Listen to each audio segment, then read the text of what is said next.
घने काले बादल आसमान को पूरी तरह से निगल चुके थे और बिजली की तेज चमक से कॉकपिट का कांच बार बार रोशन हो रहा था। आन्या के हाथों ने नियंत्रण को मजबूती से पकड़ रखा था, जबकि भारी बारिश और तेज हवाएं विमान को लगातार हिला रही थीं। यह एक खतरनाक तूफान था जो बिना किसी पूर्व चेतावनी के सामने आ गया था।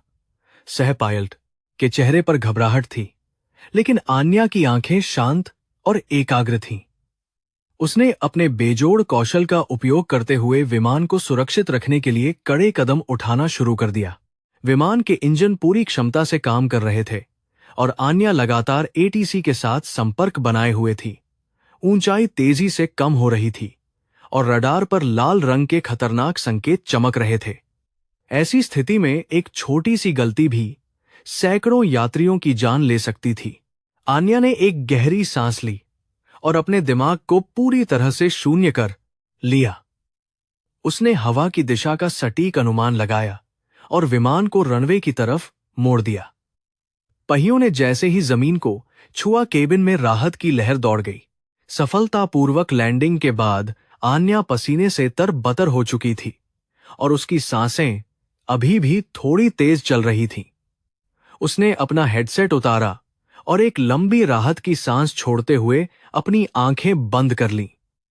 तभी उसके फोन की स्क्रीन चमक उठी और उस पर उसकी मां का नाम फ्लैश होने लगा। आन्या जानती थी कि यह कॉल किस लिए है और वह इसे नजरअंदाज करना चाहती थी, लेकिन लगातार बज रही रिंगटोन ने उसे फोन उठाने पर मजबूर कर दिया।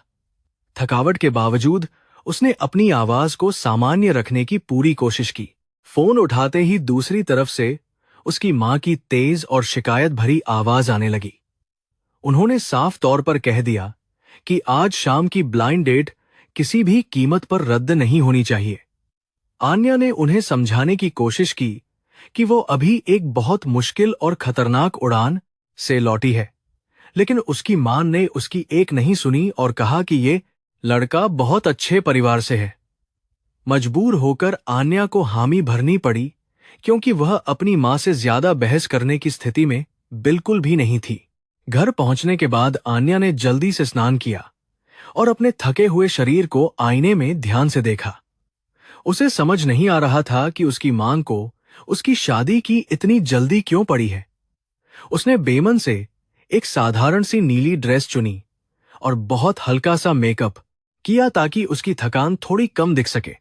उसके दिमाग में अभी भी वह तूफान और उड़ान की मुश्किलें घूम रही थीं। उसे यह सब एक बेवकूफी भरा काम लग रहा था, लेकिन वह अपनी मां का दिल भी नहीं तोड़ना चाहती थी। वह तय समय पर उस आलीशान और शांत रेस्तरां में पहुंच गई जहां यह मुलाकात होने वाली थी। अंदर का माहौल बहुत ही शानदार और रोमांटिक था, जो आन्या को और भी ज्यादा असहज महसूस करा रहा था। वेटर ने उसे एक कोने वाली मेज की तरफ जाने का रास्ता दिखाया, जहां एक आदमी पहले से बैठा था। उस आदमी का चेहरा मेनू कार्ड के पीछे छिपा हुआ था, इसलिए आन्या उसे ठीक से देख नहीं पाई। वह धीरे धीरे उस मेज की तरफ बढ़ी और अपने मन में तरह तरह के सवाल सोच रही थी। जैसे ही आन्या उस मेज के पास पहुंची, उस आदमी ने धीरे से मेनू कार्ड नीचे रखा और ऊपर देखा। आन्या की नजरें जैसे ही उसके चेहरे पर पड़ीं, उसके पैरों तले जमीन खिसक गई और वह पूरी तरह से स्तब्ध रह गई। सामने बैठा व्यक्ति कोई और नहीं बल्कि आर्यन था, जो हाई स्कूल में उसका सीनियर हुआ करता था।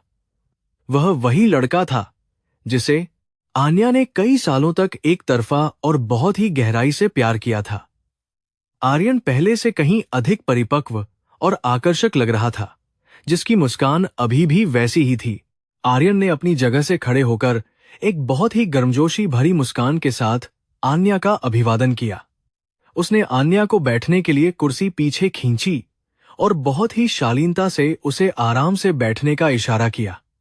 आन्या का दिल इतनी जोरों से धड़क रहा था कि उसे डर था कि कहीं आर्यन को उसकी आवाज न सुनाई दे जाए। उसने मुश्किल से अपने चेहरे पर एक औपचारिक मुस्कान लाई और आर्यन का धन्यवाद करते हुए चुपचाप कुर्सी पर बैठ गई। उसका दिमाग इस अप्रत्याशित झटके से उबरने की कोशिश कर रहा था। आर्यन ने पानी का गिलास आगे बढ़ाते हुए कहा कि उसने कभी नहीं सोचा था कि वे इस तरह से दोबारा मिलेंगे। उसने बताया कि उसकी माँ और आन्या की माँ एक योग क्लास में मिली थी और उन्होंने ही यह योजना बनाई थी। आन्या को अब समझ में आ रहा था कि उसकी माँ पिछले कई दिनों से इतनी उत्साहित और खुश क्यों दिखाई दे रही थीं। उसने पानी का एक घूंट लिया और अपने सूखे हुए गले को तर करने की कोशिश की ताकि वह सामान्य रूप से बात कर सके। आन्या ने गहरी सांस लेते हुए जवाब दिया कि यह उसके लिए भी एक बहुत बड़ा और अप्रत्याशित आश्चर्य है। उसने आर्यन से पूछा कि वह इतने सालों से कहां था और अपने जीवन में किस दिशा में आगे बढ़ रहा है। आर्यन ने बहुत गर्व के साथ बताया कि वह अब उसी एयरलाइन कंपनी में एक वरिष्ठ प्रबंधन स्तर पर काम कर रहा है। ये सुनकर आन्या को एक और बड़ा झटका लगा, क्योंकि वह उसी कंपनी में एक पायलट के रूप में अपनी सेवाएं दे रही थी। आर्यन ने मुस्कुराते हुए कहा कि उसे पता था कि आन्या एक बहुत ही बेहतरीन और कुशल पायलट बन चुकी है। उसने बताया कि उसने कई बार आन्या की उड़ान फाइलों को देखा है और उसके शानदार प्रदर्शन से बहुत प्रभावित हुआ है। आन्या को समझ नहीं आ रहा था कि उसे इस बात पर खुश होना चाहिए या फिर एक अजीब सी शर्मिंदगी महसूस करनी चाहिए। उसका वह पुराना और मासूम प्यार अब उसका बॉस बन चुका था और यह स्थिति उसके लिए बहुत ही जटिल हो गई थी। आन्या ने इस अजीब स्थिति से ध्यान हटाने के लिए आज की अपनी सबसे मुश्किल उड़ान के बारे में बात करना शुरू किया। उसने आर्यन को बताया कि कैसे अचानक आए तूफान ने विमान को खतरे में डाल दिया था और स्थिति कितनी गंभीर थी। आर्यन उसकी बातों को बहुत ही ध्यान और सम्मान के साथ सुन रहा था और उसकी बहादुरी की लगातार तारीफ कर रहा था। यह पहली बार था जब आन्या को लगा कि कोई उसकी पेशेवर चुनौतियों को इतनी अच्छी तरह से और गहराई से समझ रहा है। वेटर ने आकर उनका ऑर्डर लिया और दोनों ने अपनी पसंद का खाना बहुत ही संकोच के साथ एक दूसरे को बताया। आर्यन ने आन्या की पसंद को याद रखा था कि उसे इटालियन खाना कितना ज्यादा पसंद हुआ करता था। आन्या हैरान थी कि इतने सालों बाद भी आर्यन को उसकी छोटी छोटी बातें इतनी अच्छी तरह से कैसे याद हैं। यह सोचकर उसके गालों पर एक हल्की सी लाली छा गई, जिसे वह आर्यन से पूरी तरह से छिपाने की भरपूर कोशिश कर रही थी। भोजन के दौरान उन्होंने अपनी पुरानी स्कूल की यादों को बहुत ही खुशी और उत्साह के साथ साझा करना शुरू किया। आर्यन ने बताया कि वह स्कूल में आन्या को एक बहुत ही शांत और होशियार लड़की के रूप में याद करता है। आन्या ने भी हिम्मत करके बताया कि वह स्कूल को आन्या को कुशल किया। आर्यन की बास्केटबॉल टीम के हर मैच को बहुत ही ध्यान से देखती थी। ये बातें उनके बीच की बर्फ को पूरी तरह से पिघला रही थीं और उन्हें एक दूसरे के बहुत करीब ला रही थीं। यद्यपि बाहर से सब कुछ बहुत ही खुशनुमा लग रहा था, लेकिन आन्या के दिल में एक बहुत ही अजीब सा द्वंद्व चल रहा था। एक तरफ वह अपने पहले प्यार के साथ इस तरह से बैठकर बहुत ही ज्यादा खुश और उत्साहित महसूस कर रही थी। दूसरी तरफ वह इस बात से घबरा रही थी कि यह रिश्ता उसके पेशेवर जीवन पर कैसा और कितना गहरा प्रभाव डालेगा। वह एक बहुत ही स्वतंत्र महिला थी और उसे किसी भी तरह की जटिलताओं से दूर रहना सबसे ज्यादा पसंद था। भोजन खत्म होने के बाद आर्यन ने बहुत ही गंभीर स्वर में आन्या से उसके भविष्य के लक्ष्यों के बारे में पूछा। उसने कहा कि वह जानता है कि आन्या एक बहुत ही महत्वाकांक्षी लड़की है जो ऊंचाइयों को छूना चाहती है। आर्यन ने यह भी स्पष्ट किया कि वह व्यक्तिगत और पेशेवर जीवन को अलग रखने में पूरी तरह से विश्वास रखता है। उसकी इस बात ने आन्या की कुछ चिंताओं को काफी हद तक कम कर दिया और उसे एक बहुत बड़ी मानसिक शांति प्रदान की। रेस्तरां से बाहर निकलते समय रात की ठंडी हवा ने उनके चेहरों को बहुत ही प्यार से और धीरे धीरे छुआ। आर्यन ने आन्या को उसकी कार तक छोड़ने का प्रस्ताव रखा, जिसे आन्या ने बिना किसी विरोध के तुरंत ही स्वीकार कर लिया। वे पार्किंग की तरफ धीरे धीरे चल रहे थे और उनके बीच की खामोशी अब पहले जैसी बिल्कुल भी असहज नहीं लग रही थी। आन्या को आर्यन के साथ चलते हुए एक अजीब सी सुरक्षा और बहुत ही गहरा सुकून महसूस हो रहा था, जो उसने लंबे समय से नहीं किया था। आर्यन भी अपने दिल में उठ रही भावनाओं के इस भारी तूफान को समझने की लगातार कोशिश कर रहा था। उसने कभी नहीं सोचा था कि वह उस शर्मीली लड़की से इस तरह एक मजबूत और आत्मविश्वास से भरी महिला के रूप में मिलेगा। आन्या की आंखों में जो एक दृढ़ निश्चय और चमक थी, वह आर्यन को अपनी तरफ बहुत ही तेजी से आकर्षित कर रही थी। वह जानता था कि यह मुलाकात केवल एक साधारण और आम संयोग नहीं हो सकती थी, बल्कि इसके पीछे जरूर कुछ बहुत खास था। कार के पास पहुंचकर आन्या ने अपने पर्स से चाबियां निकाली और मुड़कर आर्यन की तरफ एक बहुत ही प्यारी मुस्कान के साथ देखा। उसने आर्यन को आज की इस खूबसूरत शाम और इतने अच्छे भोजन के लिए अपने दिल से धन्यवाद दिया। आर्यन ने कहा कि उसे इस शाम के लिए धन्यवाद देने की कोई जरूरत नहीं है, क्योंकि उसने भी इस समय का बहुत आनंद लिया है। उसने बहुत ही झिझकते हुए आन्या से पूछा कि क्या वे दोनों भविष्य में फिर से इस तरह मिल सकते हैं। आन्या ने कुछ सेकंड के लिए सोचा और फिर सहमति में धीरे से अपना सिर हिलाते हुए हाँ में उत्तर दिया। उसने कहा कि वह अपने उड़ान के कार्यक्रम को देखकर उसे अपनी उपलब्धता के बारे में जरूर सूचित कर देगी। यह सुनकर आर्यन के चेहरे पर एक बहुत ही बड़ी और राहत भरी मुस्कान आ गई, जिसे वह छिपा नहीं सका। दोनों ने एक दूसरे को अलविदा कहा और आन्या अपनी कार में बैठकर अपने घर की तरफ धीरे धीरे रवाना हो गई। रास्ते भर आन्या का दिमाग आज रात हुई इन सभी अप्रत्याशित घटनाओं का लगातार और बहुत ही गहराई से विश्लेषण कर रहा था। वह यह नहीं समझ पा रही थी कि किस्मत उसे किस दिशा में ले जाने की कोशिश कर रही है। क्या यह वास्तव में केवल एक इत्तेफाक था, या फिर यह उसके जीवन में किसी बहुत बड़े बदलाव की शुरुआत थी। उसे यह भी सोचना था कि इस नए रिश्ते का उसकी नौकरी और उसके पेशेवर जीवन पर क्या असर पड़ने वाला है। दूसरी तरफ कंपनी के मुख्यालय में मुख्य पायलट विक्रम अपने कार्यालय में बैठकर बहुत ही गुस्से में कुछ फाइलों को देख रहा था। उसे आज की उड़ान में आन्या के शानदार प्रदर्शन और सफलता की खबर पहले ही पूरी तरह से मिल चुकी थी।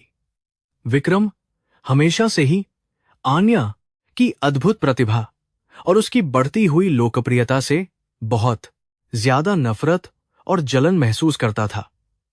वह किसी भी तरह से आन्या को नीचा दिखाने और उसे इस कंपनी से बाहर निकालने की योजना बना रहा था।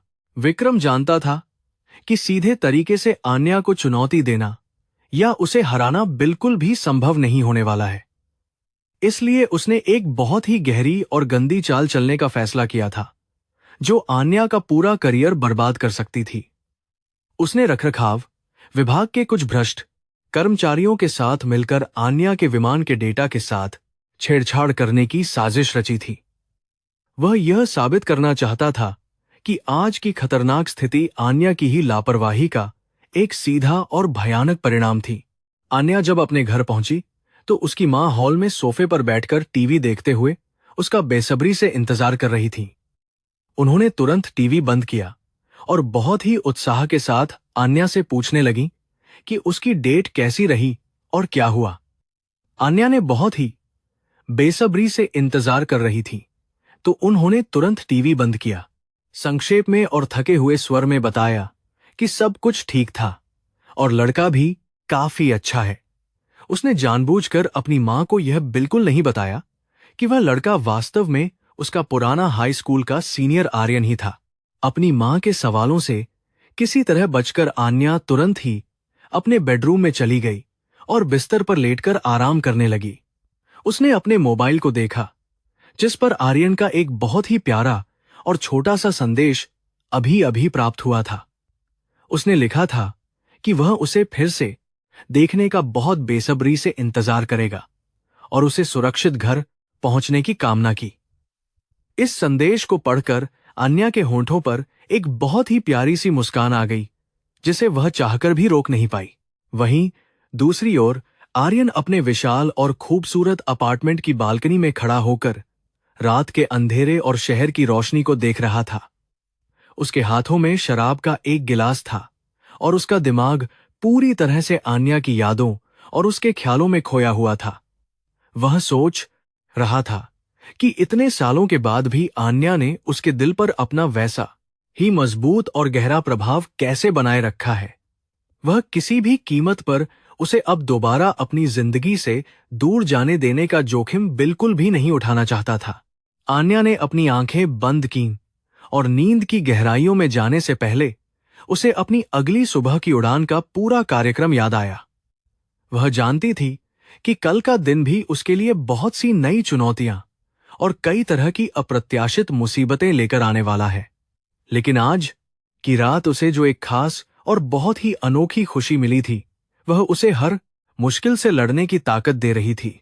वह आर्यन के चेहरे को अपने ख्यालों में लाते हुए एक बहुत ही गहरी और मीठी नींद की आगोश में समा गई। उसी शहर के एक दूसरे कोने में विक्रम ने अपने कंप्यूटर पर आन्या के खिलाफ तैयार की गई झूठी रिपोर्ट को अंतिम रूप दे दिया था। उसके चेहरे पर एक बहुत ही शैतानी और भयानक मुस्कान थी, क्योंकि उसे यकीन था कि कल सुबह यह रिपोर्ट आन्या को पूरी तरह बर्बाद कर देगी।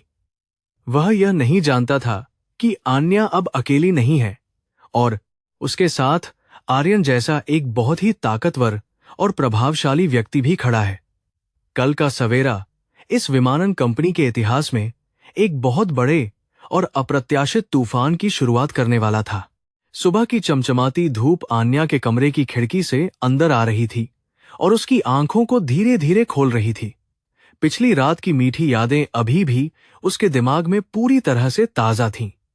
आर्यन के साथ बिताया गया वह समय उसे एक बहुत ही खूबसूरत सपने जैसा लग रहा था, लेकिन आज उसे एयरलाइन मुख्यालय में एक बहुत ही महत्वपूर्ण और बड़ी बैठक में भाग लेना था। उसने अपने विचारों को समेटते हुए खुद को तैयार किया और अपनी वर्दी पहनकर एक नई ऊर्जा के साथ घर से बाहर निकल पड़ी। मुख्यालय की विशाल इमारत में प्रवेश करते ही आन्या को वहां का माहौल रोजमर्रा के दिनों की तुलना में कुछ ज्यादा ही तनावपूर्ण और भारी लगा। कई कर्मचारी आपस में धीरे धीरे कुछ फुसफुसा रहे थे और आन्या को देखकर एकदम से चुप हो जा रहे थे। उसे समझ नहीं आ रहा था कि आखिर अचानक ऐसा क्या हो गया है जो सब लोग इस तरह का अजीब व्यवहार कर रहे हैं। वह सीधे अपने लॉकर रूम की तरफ गई ताकि अपनी उड़ान की तैयारी कर सके और इस अजीब स्थिति से खुद को दूर रख सके। तभी मुख्य पायलट विक्रम एक बहुत ही कुटिल और शैतानी मुस्कान के साथ उसके रास्ते में आकर खड़ा हो गया। उसने आन्या को घूरते हुए कहा कि कल रात की उड़ान में उसकी लापरवाही की रिपोर्ट प्रबंधन तक पहुंच चुकी है। आन्या इस बेबुनियाद और झूठे आरोप को सुनकर पूरी तरह से हैरान रह गई, क्योंकि उसने कल एक बहुत ही सुरक्षित लैंडिंग की थी।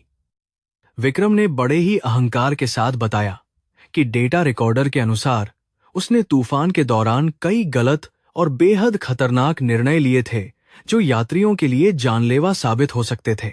आन्या ने विक्रम की आंखों में सीधे देखते हुए बहुत ही शांति और दृढ़ता के साथ अपना बचाव करना शुरू किया। उसने स्पष्ट रूप से कहा कि उसने कल रात खराब मौसम के बावजूद सभी सुरक्षा नियमों का बहुत ही कड़ाई से पालन किया था। विक्रम की धमकियों का आन्या पर कोई भी असर नहीं हो रहा था, क्योंकि वह अपनी जगह पर पूरी तरह से सही और ईमानदार थी। उसने विक्रम को चुनौती दी कि वह किसी भी निष्पक्ष जांच का सामना करने के लिए हर समय पूरी तरह से तैयार और बहुत ही आश्वस्त है। आन्या का यह निडर और आत्मविश्वास से भरा हुआ रवैया देखकर विक्रम का गुस्सा 7वें आसमान पर पहुंच गया। वह उम्मीद कर रहा था कि आन्या डरकर उसके सामने गिड़गिड़ाएगी और अपनी नौकरी बचाने के लिए भीख मांगेगी, लेकिन आन्या की आंखों में रत्ती भर भी खौफ नहीं देखकर विक्रम खुद को बहुत ही ज्यादा अपमानित महसूस करने लगा। उसने दांत पीसते हुए कहा कि बहुत जल्द प्रबंधन समिति उसे हमेशा के लिए निलंबित कर देगी और उसका सारा घमंड टूट जाएगा। इसके बाद वह वहां से पैर पटकते हुए तेजी से निकल गया। विक्रम के जाने के बाद आन्या ने एक गहरी और ठंडी सांस ली और खुद को शांत करने की बहुत कोशिश की। हालांकि बाहर से वह बहुत मजबूत दिख रही थी, लेकिन अंदर ही अंदर यह झूठा आरोप उसे बहुत ही ज्यादा परेशान कर रहा था। वह जानती थी कि विक्रम किसी भी हद तक गिर सकता है और वह उसके खिलाफ झूठे सबूत भी बड़ी आसानी से बना सकता है।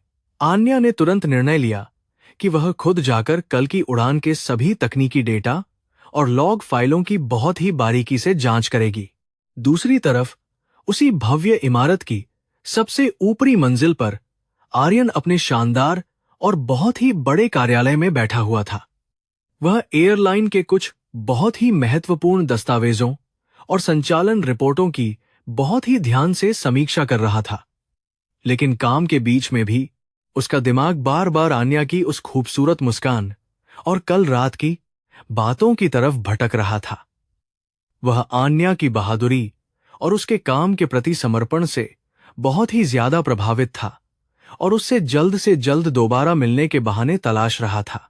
तभी आर्यन का मुख्य सहायक एक बहुत ही जरूरी और लाल रंग की फाइल लेकर उसके शानदार कार्यालय के अंदर दाखिल हुआ।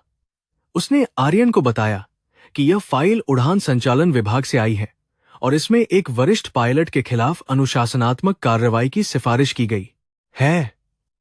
आर्यन ने लापरवाही से वह फाइल अपने हाथ में ली और जैसे ही उसने पहला पन्ना खोला, उसकी आंखें पूरी तरह से फटी की फटी रह गईं। उस फाइल के मुख्य पृष्ठ पर मोटे और काले अक्षरों में आन्या का नाम एक बड़े अपराधी की तरह लिखा हुआ था। आर्यन ने बहुत ही तेजी से और घबराहट के साथ उस पूरी रिपोर्ट को एक एक शब्द करके पढ़ना शुरू किया। उसमें लिखा था कि आन्या ने कल रात के भयानक तूफान के दौरान एयर ट्रैफिक कंट्रोल के कई महत्वपूर्ण निर्देशों की सीधे तौर पर अनदेखी की थी। रिपोर्ट के अनुसार आन्या की इस भयानक लापरवाही के कारण विमान और उसमें बैठे सभी यात्रियों की जान बहुत बड़े खतरे में पड़ गई थी। आर्यन को तुरंत समझ में आ गया कि यह पूरी तरह से एक झूठी और मनगढ़ंत कहानी है, क्योंकि वह आन्या की काबिलियत बहुत अच्छे से जानता था। आर्यन ने बिना एक पल भी बर्बाद किए तुरंत अपने सहायक को आदेश दिया कि वह रखरखाव विभाग के प्रमुख को तुरंत यहां बुलाए। वह इस झूठी रिपोर्ट की तह तक जाना चाहता था और यह पता लगाना चाहता था कि आखिर इसके पीछे असली दिमाग किसका है। आर्यन का गुस्सा बहुत ही तेजी से बढ़ रहा था, क्योंकि कोई उस लड़की को नुकसान पहुंचाने की कोशिश कर रहा था जिसे वह बेहद प्यार करता था। उसने अपने सबसे भरोसेमंद डेटा विश्लेषक को भी आन्या के विमान की सभी फाइलों की गुप्त रूप से जांच करने का सख्त आदेश दे दिया। इस बीच आन्या तकनीकी विभाग के मुख्य डेटा सेंटर में पहुंच चुकी थी ताकि वह अपनी उड़ान के सभी रिकॉर्ड्स की जांच कर सके, लेकिन वहां मौजूद प्रभारी कर्मचारी ने उसे सर्वर रूम में जाने से पूरी तरह से रोक दिया और उसका रास्ता बंद कर दिया। उसने आन्या को बताया कि विक्रम के सख्त आदेश के कारण अब उसे किसी भी उड़ान प्रणाली या कंप्यूटर को छूने की बिल्कुल भी अनुमति नहीं है। आन्या को यह समझने में जरा भी देर नहीं लगी कि विक्रम ने पहले से ही उसके खिलाफ एक बहुत बड़ा और खतरनाक जाल बिछा रखा है। खुद को चारों तरफ से घिरा हुआ देखकर भी आन्या ने हार मानने से पूरी तरह से इनकार कर दिया और एक नई योजना बनाई।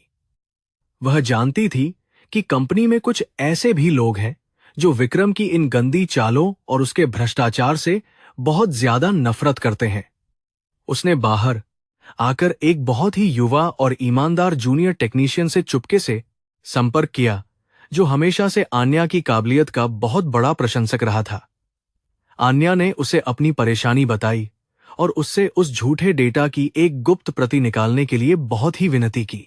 वह युवा टेक्नीशियन आन्या की मदद करने के लिए तुरंत तैयार हो गया, हालांकि वह जानता था कि इसमें उसकी नौकरी भी जा सकती है। उसने आन्या को बताया कि विक्रम ने रात में ही कुछ बाहरी लोगों के साथ मिलकर मुख्य सर्वर के कुछ बहुत ही महत्वपूर्ण लॉग बदल दिए थे। आन्या एक सुनसान गलियारे में खड़ी होकर बहुत ही बेसब्री और घबराहट के साथ उस टेक्नीशियन की वापसी का इंतजार करने लगी। उसका दिल बहुत तेजी से धड़क रहा था, क्योंकि अगर वे पकड़े गए तो स्थिति और भी ज्यादा खराब और भयंकर हो सकती थी। उधर आर्यन के कार्यालय में रखरखाव विभाग का प्रमुख बहुत ही डरा हुआ और पसीने से तरबतर होकर खड़ा था। आर्यन ने अपनी तेज और चुभती हुई आंखों से उसे घूरते हुए उस झूठी रिपोर्ट के कई बड़े और तकनीकी विरोधाभासों के बारे में कड़े सवाल पूछे। उस अधिकारी की कांपती हुई आवाज और घबराहट साफ बता रही थी कि वह इस बहुत बड़ी और गंदी साजिश का एक अहम हिस्सा है। आर्यन ने मेज पर जोर से हाथ मारते हुए उसे सच उगलने की कड़ी चेतावनी दी और कहा कि वह उसे सीधे जेल भिजवा सकता है। आर्यन के इस भयानक और उग्र रूप को देखकर वह भ्रष्ट अधिकारी पूरी तरह से टूट गया और फूट फूट कर रोने लगा। उसने कांपते हुए विक्रम का नाम लिया और बताया कि विक्रम ने ही उसे पैसों का भारी लालच देकर यह सब करने के लिए मजबूर किया था।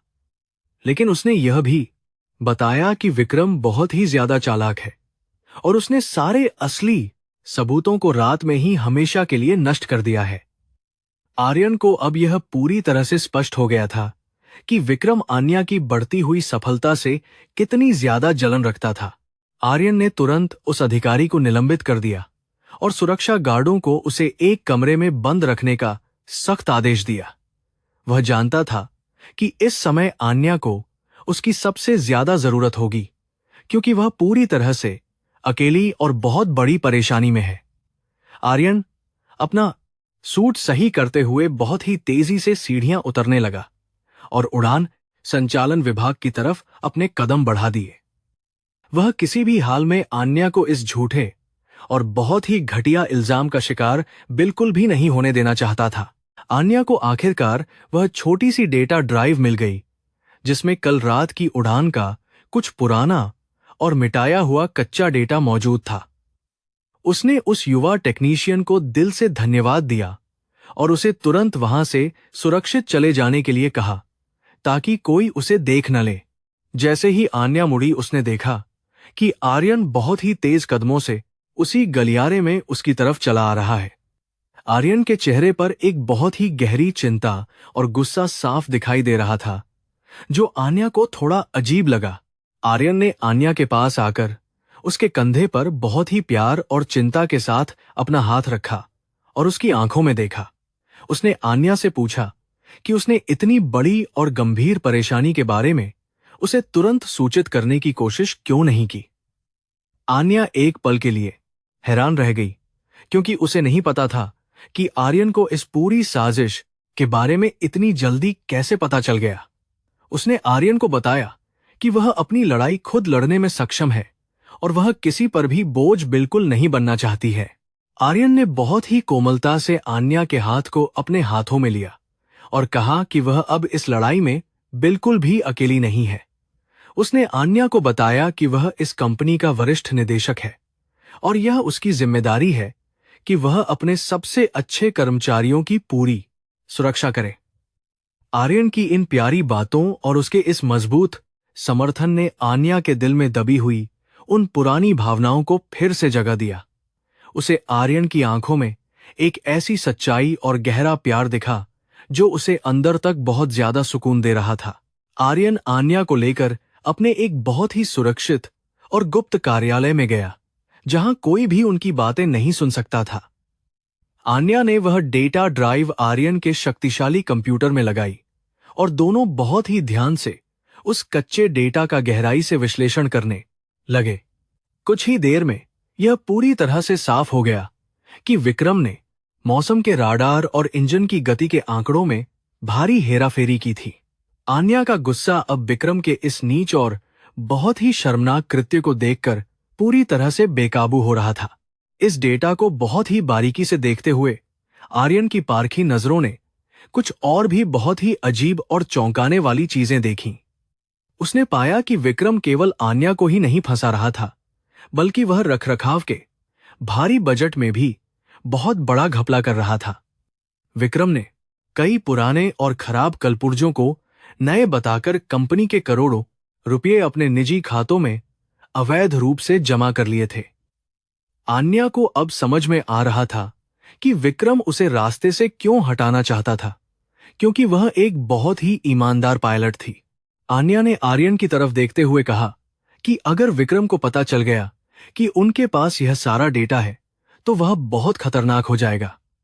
आर्यन ने आन्या को अपने बहुत ही करीब खींचा और उसे विश्वास दिलाया कि जब तक वह यहां मौजूद है कोई भी उसका बाल बांका नहीं कर सकता।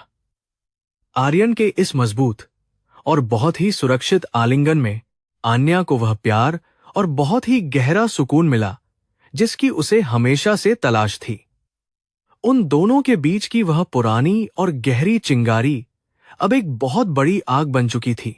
उसी समय विक्रम को अपने एक वफादार जासूस से यह गुप्त खबर मिल गई कि उस युवा टेक्नीशियन ने आन्या की चुपके से मदद की है।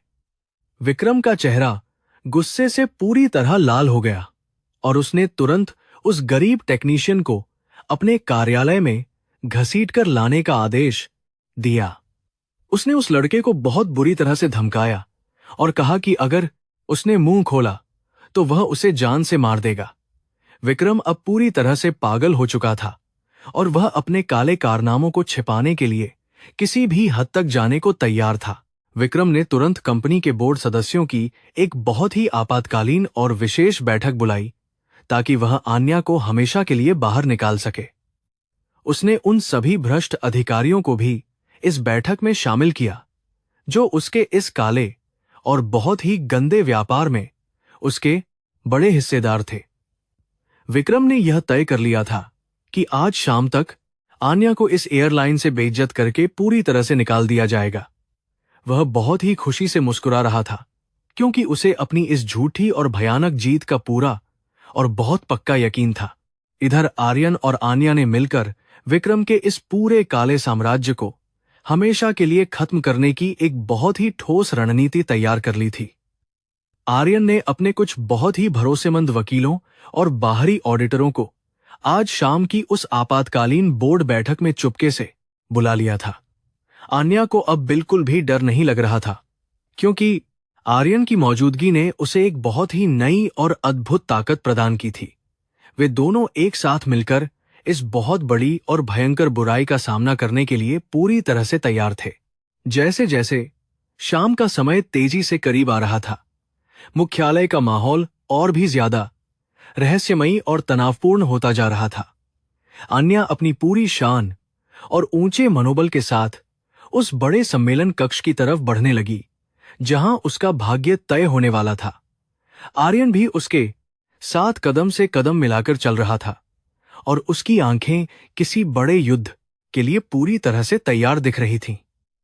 विक्रम को इस बात का बिल्कुल भी अंदाजा नहीं था कि उसका घमंड आज मिट्टी में मिलने वाला है। आन्या और आर्यन बहुत ही शांत और आत्मविश्वास भरे कदमों के साथ उस विशाल और भव्य बोर्डरूम के अंदर दाखिल हुए। वहां का माहौल बहुत ही भारी और तनावपूर्ण था क्योंकि सभी वरिष्ठ सदस्य पहले से ही अपनी जगहों पर गंभीर चेहरों के साथ बैठे हुए थे। विक्रम अपनी कुर्सी पर एक बहुत ही कुटिल और विजयी मुस्कान के साथ विराजमान था, जैसे उसने पहले ही यह पूरी जंग जीत ली हो। आन्या ने एक गहरी सांस ली और बिना किसी डर के सीधे विक्रम की आंखों में घूरते हुए अपनी तय की गई कुर्सी पर बैठ गई। बैठक की शुरुआत करते हुए विक्रम ने आक्रामक स्वर में आन्या पर कई झूठे और गंभीर आरोप लगाना शुरू कर दिया। उसने एक लाल रंग की फाइल को मेज पर जोर से पटकते हुए कहा कि आन्या ने कल रात की उड़ान में सैकड़ों यात्रियों की जान जोखिम में डाली थी। विक्रम ने बोर्ड के सदस्यों को बताया कि उसके पास आन्या की लापरवाही साबित करने के लिए सभी आवश्यक और प्रमाणित तकनीकी डेटा मौजूद हैं। बोर्ड के कई सदस्य जो विक्रम के प्रभाव में थे, आन्या की तरफ शक भरी नजरों से देखने लगे।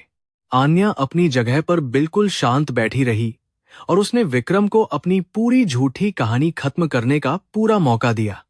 जब विक्रम चुप हुआ तो आन्या ने बहुत ही सधे हुए और दृढ़ शब्दों में कहा कि वह इन सभी बेबुनियाद आरोपों को पूरी तरह से और सिरे से खारिज करती है।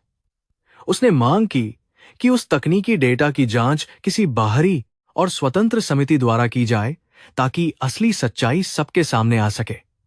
लेकिन विक्रम के खरीदे हुए सदस्यों ने तुरंत इसका कड़ा विरोध किया और कहा कि आंतरिक जांच ही इसके लिए पर्याप्त है। इस बिंदु पर आर्यन अपनी कुर्सी से खड़ा हुआ और उसने अपनी भारी और प्रभावशाली आवाज में पूरे कमरे का ध्यान अपनी तरफ खींच लिया। उसने विक्रम से सीधे तौर पर पूछा कि आखिर उस रात के असली रडार डेटा और इंजन लॉग को इतनी जल्दी क्यों नष्ट कर दिया गया। विक्रम एक पल के लिए घबरा गया, लेकिन उसने तुरंत खुद को संभालते हुए झूठ बोला कि यह सब एक सामान्य सिस्टम अपग्रेड के कारण हुआ था। आर्यन ने उसकी आंखों में देखते हुए कहा कि यह बहाना बहुत ही कमजोर है और कोई इस पर विश्वास नहीं करेगा। आर्यन का यह सीधा हमला विक्रम को रास नहीं आया और वह ज्यादा तिलमिला उठा, क्योंकि उसकी योजना पर पानी फिरता नजर आ रहा था। उसने चिल्लाते हुए कहा कि आर्यन आन्या का पक्ष ले रहा है, क्योंकि वे दोनों एक दूसरे को पहले से जानते हैं और उनके बीच कोई पुराना रिश्ता है। बोर्ड के कुछ सदस्यों ने इस बात पर कानाफूसी शुरू कर दी, जिससे कमरे का माहौल और भी ज्यादा खराब और अजीब सा हो गया। आर्यन ने शांति से जवाब दिया कि वह सिर्फ न्याय और इस एयरलाइन की सुरक्षा के लिए लड़ रहा है। स्थिति को अपने नियंत्रण से बाहर जाता देख विक्रम ने अपनी सबसे बड़ी और आखिरी चाल चलने का एक बहुत ही खतरनाक फैसला किया। उसने धमकी दी कि अगर आन्या को तुरंत निलंबित नहीं किया गया तो वह और उसके सभी समर्थक पायलट अनिश्चितकालीन हड़ताल पर चले जाएंगे। इस भयानक धमकी ने बोर्ड के सदस्यों को पूरी तरह से डरा दिया, क्योंकि वे इस समय किसी भी बड़े विवाद का सामना नहीं करना चाहते थे। आर्यन ने इसका कड़ा विरोध किया, लेकिन अध्यक्ष ने दबाव में आकर आन्या को जांच पूरी होने तक निलंबित करने का आदेश सुना दिया। निलंबन का यह बहुत ही अनुचित और भारी फैसला सुनकर आन्या के चेहरे पर निराशा की एक हल्की सी लकीर खिंच गई, जिसे उसने तुरंत छिपा लिया।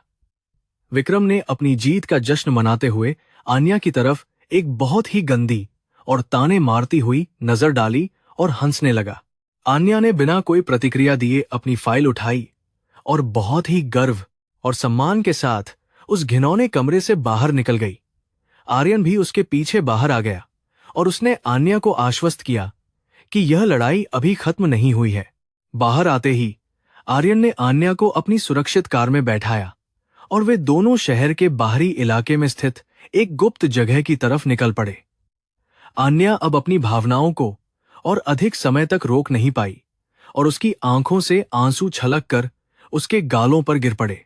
आर्यन ने बहुत ही प्यार और कोमलता से उसके आंसू पोंछे और कहा कि विक्रम अपनी इस झूठी जीत की बहुत बड़ी कीमत चुकाने वाला है। वे दोनों जानते थे कि अब उन्हें विक्रम के पूरे भ्रष्ट नेटवर्क को उखाड़ने के लिए काम करना होगा। अगले कुछ दिनों तक आन्या और आर्यन ने मिलकर दिन रात एक कर दिया और विक्रम के काले कारनामों के खिलाफ पक्के सबूत जुटाने में पूरी तरह से जुट गए। आर्यन ने अपने संपर्कों का बेहतरीन इस्तेमाल करते हुए शहर के कई बड़े और ईमानदार खोजी पत्रकारों से गुप्त रूप से मुलाकात की। उन्होंने विक्रम के बैंक खातों और उसकी बेनामी संपत्तियों की पूरी जानकारी बहुत ही चालाकी और समझदारी के साथ हासिल कर ली। आन्या ने उन पुराने और खराब कलपुर्जों के बिल निकाले जिन्हें विक्रम ने नए बताकर करोड़ों रुपये का भारी घोटाला किया था। इस बीच विक्रम को भी इस बात की भनक लग गई थी कि आर्यन और आन्या उसके खिलाफ कोई बहुत बड़ी और गहरी साजिश रच रहे हैं। उसने तुरंत अपने कुछ सबसे खतरनाक और गुंडे किस्म के आदमियों को आन्या का पीछा करने और उसे डराने धमकाने का काम सौंप दिया। एक शाम जब आन्या अपने घर लौट रही थी तो दो काले रंग की गाड़ियों ने अचानक से उसकी कार को एक सुनसान सड़क पर घेर लिया। आन्या ने स्थिति की गंभीरता को भांपते हुए अपनी कार के दरवाजे लॉक कर लिए और सोचने लगी। उन गुंडों ने अपनी गाड़ियों से उतरकर आन्या की कार की खिड़की पर जोर जोर से मारना शुरू कर दिया और उसे गंदी गालियां देने लगे। उनका असली मकसद आन्या को डराकर उसे आर्यन से दूर करना और इस पूरी जांच को हमेशा के लिए बंद करवाना था। लेकिन वे आन्या की असली ताकत और उसके अदम्य साहस को बिल्कुल भी नहीं जानते थे, जो किसी भी खतरे से निपटने को तैयार रहता था। आन्या ने घबराने के बजाय बहुत ही शांति से अपना फोन निकाला और आर्यन को एक आपातकालीन संदेश भेज दिया। जैसे ही एक गुंडे ने कार का शीशा तोड़ने के लिए लोहे की रॉड उठाई, आन्या ने अचानक से कार का दरवाजा बहुत जोर से खोला। वह गुंडा अपना संतुलन खो बैठा और सड़क पर बहुत बुरी तरह से गिर पड़ा, जिससे उसके सिर में गहरी चोट लग गई। आन्या फुर्ती से बाहर निकली, और अपने शानदार मार्शल आर्ट कौशल का उपयोग करते हुए दूसरे गुंडे को एक ही जोरदार किक से जमीन पर गिरा दिया। उसकी यह अप्रत्याशित प्रतिक्रिया देखकर बाकी के गुंडे बुरी तरह से डर गए और पीछे हटने को मजबूर हो गए। तभी दूर से पुलिस सायरन की तेज आवाज सुनाई दी और आर्यन अपनी गाड़ी के साथ पुलिस की 2 जीपों को लेकर वहां तेजी से पहुंच गया। गुंडों ने पुलिस को देखते ही वहां से भागने की कोशिश की, लेकिन पुलिसकर्मियों ने उन्हें चारों तरफ से घेर कर बहुत ही आसानी से गिरफ्तार कर लिया। आर्यन भागकर आन्या के पास आया और उसे जोर से गले लगा लिया, क्योंकि वह उसकी सुरक्षा को लेकर बहुत ही ज्यादा डरा हुआ था। आन्या ने मुस्कुराते हुए कहा कि वह पूरी तरह से सुरक्षित और बिल्कुल ठीक है। पुलिस स्टेशन में पूछताछ के दौरान उन गुंडों ने बहुत ही जल्दी अपना जुर्म कबूल कर लिया और डर के मारे विक्रम का नाम भी पुलिस को बता दिया। यह आन्या और आर्यन के लिए एक बहुत बड़ी और महत्वपूर्ण जीत थी, क्योंकि अब उनके पास विक्रम के खिलाफ एक ठोस सबूत था। आर्यन ने पुलिस कमिश्नर से व्यक्तिगत रूप से बात की और उनसे इस मामले को तब तक गुप्त रखने का अनुरोध किया जब तक वे विक्रम का पर्दाफाश न कर दें। कमिश्नर ने इस बात के लिए तुरंत अपनी पूरी सहमति दे दी। उधर विक्रम अपने भव्य घर में बैठकर बहुत ही बेचैनी के साथ अपने गुंडों के फोन कॉल का बेसब्री से इंतजार कर रहा था, जो नहीं आ रहा था। उसे धीरे धीरे इस बात का एहसास होने लगा था कि उसकी यह योजना शायद पूरी तरह से विफल हो गई है और अब वह बहुत बड़ी मुसीबत में है। उसने गुस्से में अपने हाथ में पकड़े हुए शराब के महंगे गिलास को दीवार पर दे मारा, जिससे वह गिलास चकनाचूर हो गया। वह आन्या की ताकत को समझ नहीं पा रहा था और उसे बहुत डर लगने लगा था। अगले दिन आन्या और आर्यन ने उस युवा और बहादुर टेक्नीशियन से एक सुरक्षित और गुप्त जगह पर छिपकर मुलाकात की, जिसने आन्या की मदद की थी। उस लड़के ने उन्हें एक पेन ड्राइव दी, जिसमें विक्रम द्वारा हटाए गए डेटा का पूरा और असली बैकअप सुरक्षित रूप से मौजूद था। इस डेटा को देखकर आर्यन और आन्या की आंखें पूरी तरह से फटी रह गईं, क्योंकि यह घोटाला उनकी कल्पना से भी कहीं ज्यादा बड़ा था। विक्रम ने कई नकली और घटिया विमान के पुर्जों की एक बहुत बड़ी और खतरनाक खेप खरीदी थी। इन नकली पुर्जों के इस्तेमाल से एयरलाइन के सभी विमानों की सुरक्षा पर एक बहुत बड़ा और जानलेवा खतरा मंडरा रहा था, जो हजारों यात्रियों को मार सकता था। आन्या का खून खौलने लगा, क्योंकि एक पायलट के रूप में वह सुरक्षा को सबसे ज्यादा महत्व देती थी और विक्रम ने इसी के साथ खिलवाड़ किया था। आर्यन ने बहुत गंभीरता से कहा कि अब वे इस मामले को सिर्फ कंपनी के बोर्ड तक ही सीमित बिल्कुल भी नहीं रख सकते हैं। उन्हें इस सच्चाई को दुनिया के सामने लाने के लिए मीडिया का सहारा लेना पड़ेगा। उन्होंने देश के सबसे मशहूर और निडर समाचार चैनल के प्रधान संपादक से संपर्क किया, जो आर्यन के परिवार को बहुत ही अच्छी तरह से जानते थे। उस संपादक ने इस भयंकर घोटाले की पूरी गंभीरता को बहुत ही जल्दी समझ लिया और उन्होंने आन्या और आर्यन को अपना पूरा समर्थन देने का पक्का वादा किया। उन्होंने मिलकर एक बहुत ही जबरदस्त और मास्टर प्लान बनाया ताकि विक्रम को रंगे हाथों पकड़ा जा सके और उसे बचने का मौका न मिले। आन्या को महसूस हो रहा था कि उसकी लड़ाई अब बहुत बड़ी हो चुकी है। आर्यन ने आन्या का हाथ बहुत ही प्यार से थामते हुए कहा कि उसे आन्या के इस अदम्य साहस और दृढ़ संकल्प पर बहुत ही ज्यादा गर्व है। आन्या ने आर्यन की आंखों में देखते हुए कहा कि अगर वह इस पूरे कठिन सफर में उसके साथ नहीं होता तो वह शायद अब तक हार मान चुकी होती। उन दोनों के बीच का यह अटूट विश्वास और गहरा प्यार अब उनकी सबसे बड़ी ताकत बन चुका था, जो उन्हें हर चुनौती से लड़ने की प्रेरणा दे रहा था। आने वाले कुछ दिन बहुत खतरनाक होने वाले थे।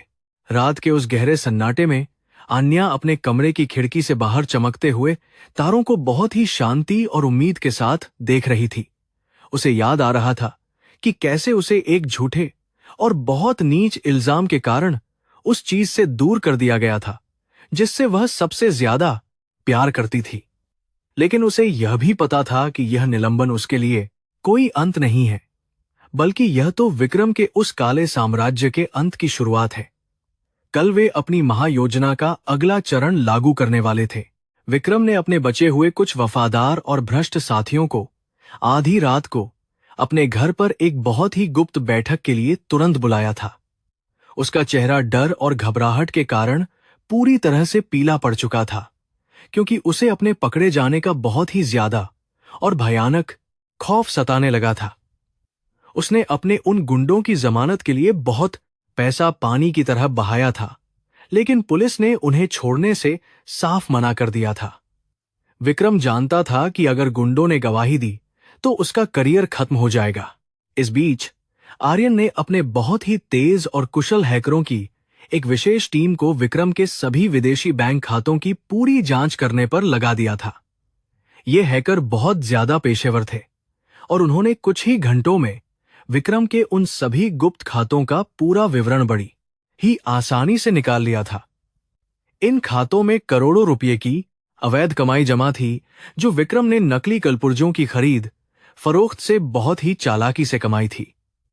आर्यन ने इन सबूतों को सुरक्षित हार्ड ड्राइव में सेव कर लिया था। अगली सुबह सूरज की किरणें एक नई उम्मीद और एक बहुत ही बड़ी जीत का शुभ संदेश लेकर आन्या के जीवन में शानदार तरीके से दाखिल हुईं।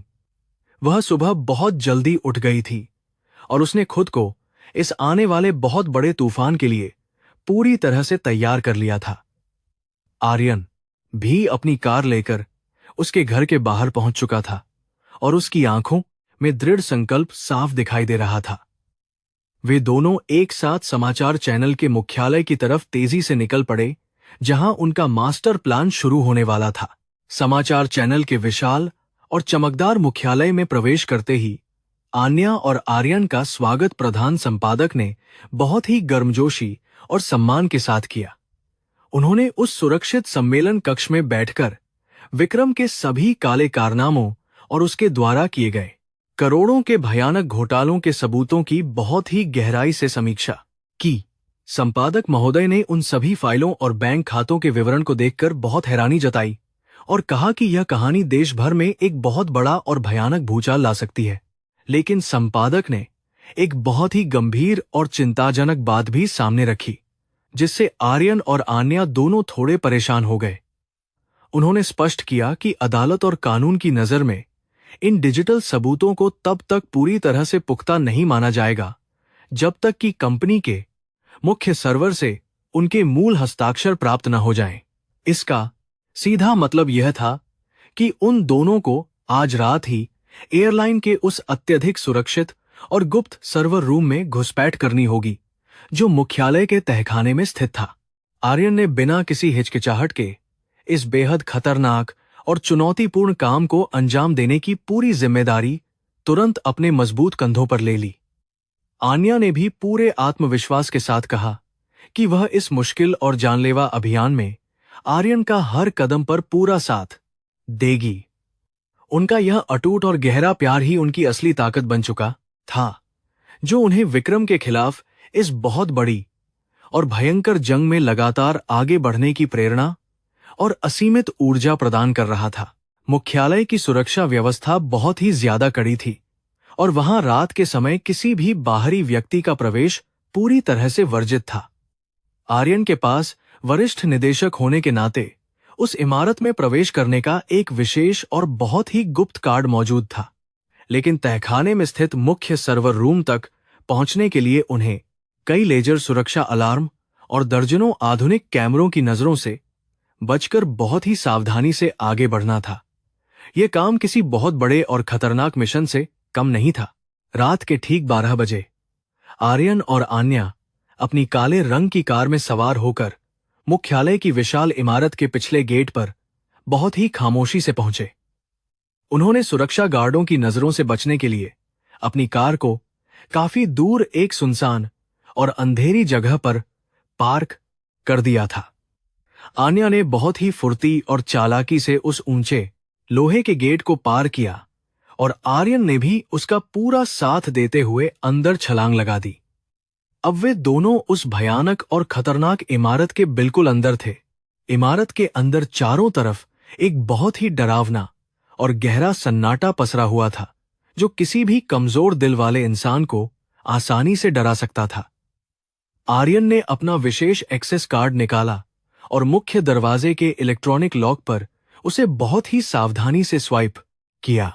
एक हल्की सी बीप की आवाज के साथ वह भारी भरकम कांच का दरवाजा धीरे से खुला और दोनों बहुत ही दबे पांव अंदर की तरफ दाखिल हो गए।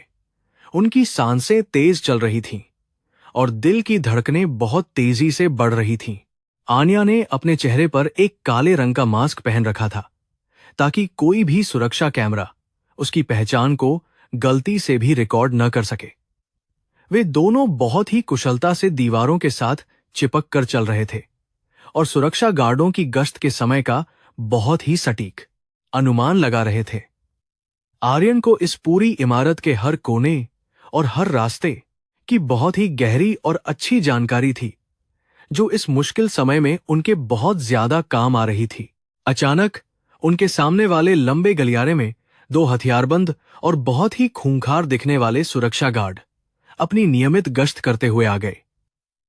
आर्यन ने तुरंत आन्या का हाथ पकड़ा और उसे पास ही मौजूद एक अंधेरे और बहुत ही छोटे से स्टोर रूम के अंदर खींच लिया।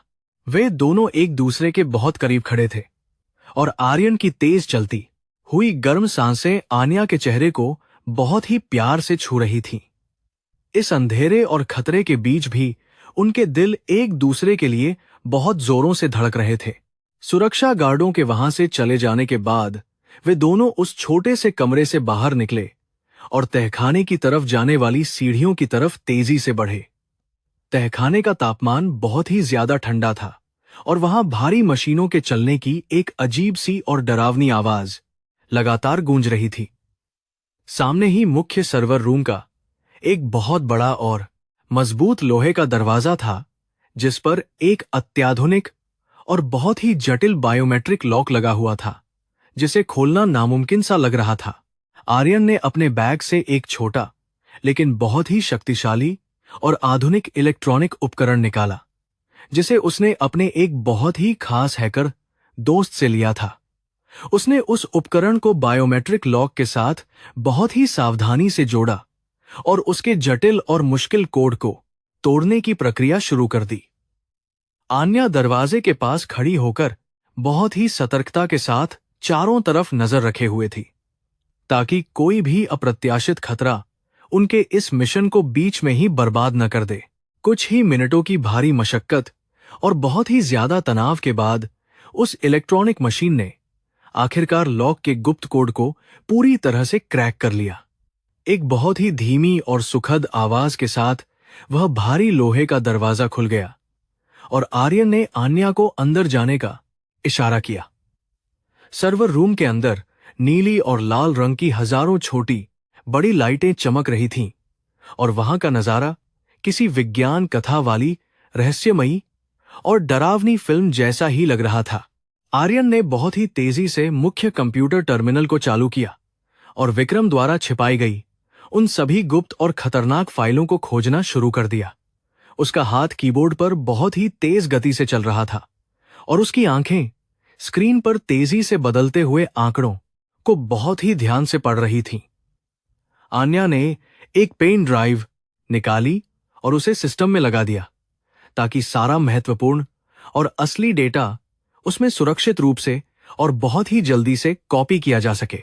तभी स्क्रीन पर एक बहुत ही चौंकाने वाला और खतरनाक दस्तावेज सामने आया, जिसे देखकर आर्यन और आन्या दोनों के होश पूरी तरह से उड़ गए। विक्रम ने सिर्फ घटिया पुर्जों की खरीद ही नहीं की थी, बल्कि उसने एक बहुत ही खूंखार और अंतर्राष्ट्रीय आतंकवादी संगठन के साथ भी एक खतरनाक और काला सौदा किया था।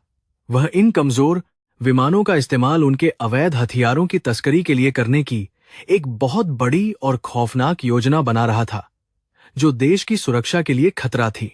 यह सच्चाई इतनी भयानक और डरावनी थी कि आन्या का खून गुस्से और नफरत से पूरी तरह खौलने लगा और उसने अपनी मुट्ठी बहुत जोर से भींच ली।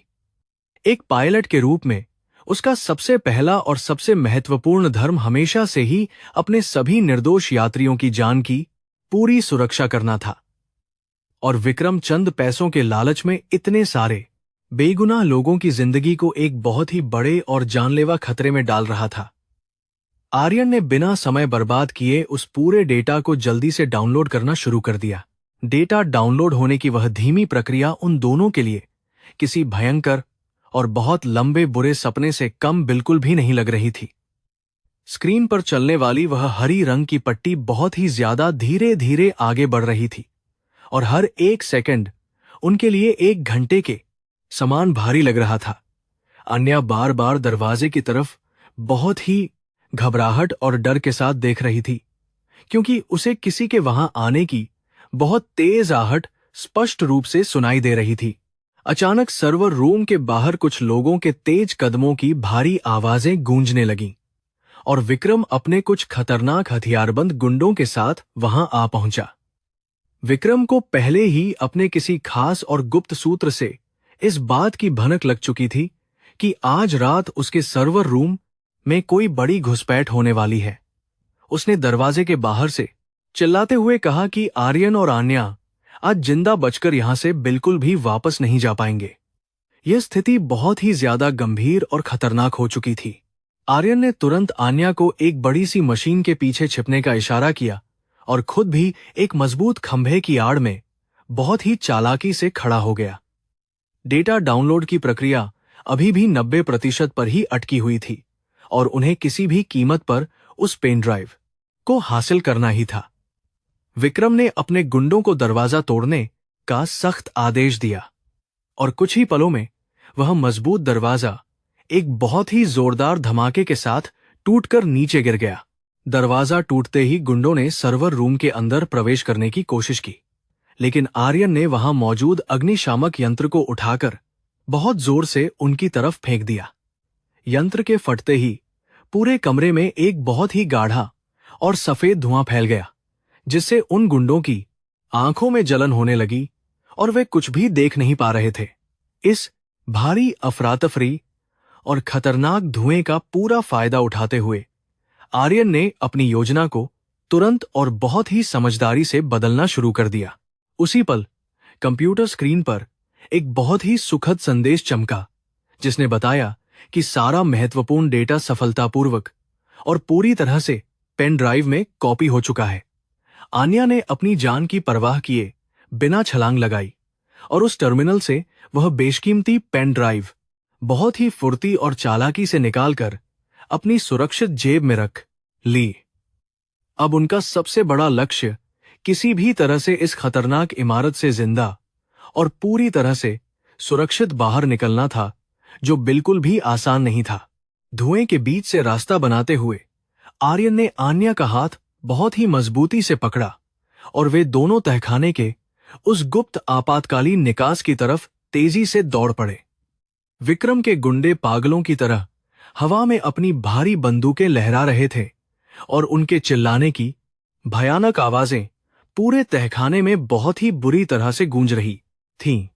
आर्यन को उस गुप्त रास्ते की पूरी जानकारी थी, जो सीधे इमारत के पीछे वाले उस घने और अंधेरे जंगल की तरफ सुरक्षित रूप से खुलता था। जैसे ही वे दोनों उस संकरे और अंधेरे रास्ते से बाहर निकले, उन्हें रात की ताजी और बहुत ही ठंडी हवा का एक गहरा और सुकून भरा सुखद एहसास हुआ। लेकिन खतरा अभी भी पूरी तरह से टला नहीं था, क्योंकि विक्रम के कुछ खतरनाक आदमी अपनी तेज रोशनी वाली टॉर्च के साथ उनके पीछे उस घने जंगल में भी आ पहुंचे थे। आर्यन और आन्या बिना पीछे मुड़े उन झाड़ियों और बड़े पेड़ों के बीच से अपनी जान बचाने के लिए बहुत ही तेजी से भाग रहे थे। जंगल का रास्ता बहुत ही ज्यादा ऊबड़ खाबड़ और खतरनाक था और एक जगह आन्या का पैर एक बड़े पत्थर से टकराया, जिससे वह बहुत बुरी तरह से जमीन पर गिर पड़ी। उसके घुटने से खून बहने लगा और वह दर्द के कारण अपनी जगह से उठ नहीं पा रही थी, जिससे उनका वह मिशन खतरे में पड़ता हुआ साफ दिखाई दे रहा था। आर्यन तुरंत उसके पास वापस आया और बिना एक भी पल सोचे उसने आन्या को अपने मजबूत कंधों पर बहुत ही प्यार से उठा लिया। आर्यन आन्या को अपने कंधों पर उठाकर उस घने अंधेरे में पूरी ताकत से दौड़ता रहा और आखिरकार वे उस सड़क तक पहुंच गए जहां उन्होंने अपनी कार को छिपाकर पार्क किया था। आर्यन ने आन्या को कार की पिछली सीट पर बहुत ही आराम से लिटाया और खुद तेजी से ड्राइविंग सीट पर बैठकर इंजन को पूरी ताकत के साथ चालू कर दिया। कार के टायर सड़क पर बहुत ही जोर से रगड़ खाए और वे एक पल में ही वहां से बहुत दूर निकल गए। विक्रम के गुंडे जब तक उस सुनसान सड़क तक पहुंचे, आर्यन की कार उनकी नजरों से पूरी तरह से ओझल हो चुकी थी और वे अपना सिर पीटकर रह गए। कार के अंदर आन्या अपने दर्द को भूलकर उस बेशकीमती पेन ड्राइव को अपने हाथों में बहुत ही मजबूती से पकड़े हुए थी, जो उनके इस मिशन की सबसे बड़ी और अहम कामयाबी थी। आर्यन की सांसें तेज चल रही थीं, लेकिन उसके चेहरे पर एक बहुत ही गहरी और विजयी मुस्कान थी, जो आन्या को सुकून दे रही थी। आर्यन ने अपनी कार को शहर से बहुत दूर एक सुनसान और सुरक्षित फार्म हाउस की तरफ मोड़ दिया, जिसे उसने अपनी निजी जरूरतों और छुट्टियों के लिए बहुत पहले खरीदा था। यह जगह पूरी तरह से गुप्त थी और विक्रम या उसके किसी भी आदमी का यहां तक पहुंच पाना बिल्कुल भी संभव नहीं था। फार्म हाउस पहुंचने के बाद आर्यन ने सबसे पहले आन्या के घुटने के घाव को बहुत ही सावधानी से साफ किया और उस पर दवा लगाकर पट्टी बांधी। आन्या आर्यन के इस प्यार और उसकी इतनी गहरी परवाह को देखकर अंदर से पूरी तरह से पिघल गई थी और उसकी आंखों में खुशी के हल्के आंसू साफ दिखाई दे रहे थे। आज रात उन दोनों ने मिलकर मौत को बहुत ही करीब से चकमा दिया था और इस खतरनाक अनुभव ने उन दोनों के दिलों को हमेशा के लिए एक कर दिया था। आर्यन ने आन्या के माथे को चूमा और उसे विश्वास दिलाया कि अब उनके पास विक्रम को पूरी तरह से बर्बाद करने के सभी सबूत मौजूद हैं। उस रात के उस गहरे सन्नाटे में वे दोनों एक साथ उस फार्म हाउस के सुरक्षित कमरे में बैठे हुए उस पेन ड्राइव में मौजूद सारे महत्वपूर्ण डेटा का गहराई से विश्लेषण कर रहे थे। विक्रम के इस बहुत बड़े और भयानक भ्रष्टाचार की जड़ें बहुत ही ज्यादा गहरी थीं और इसमें एयरलाइन के कई बड़े और प्रभावशाली अधिकारी भी पूरी तरह से शामिल थे।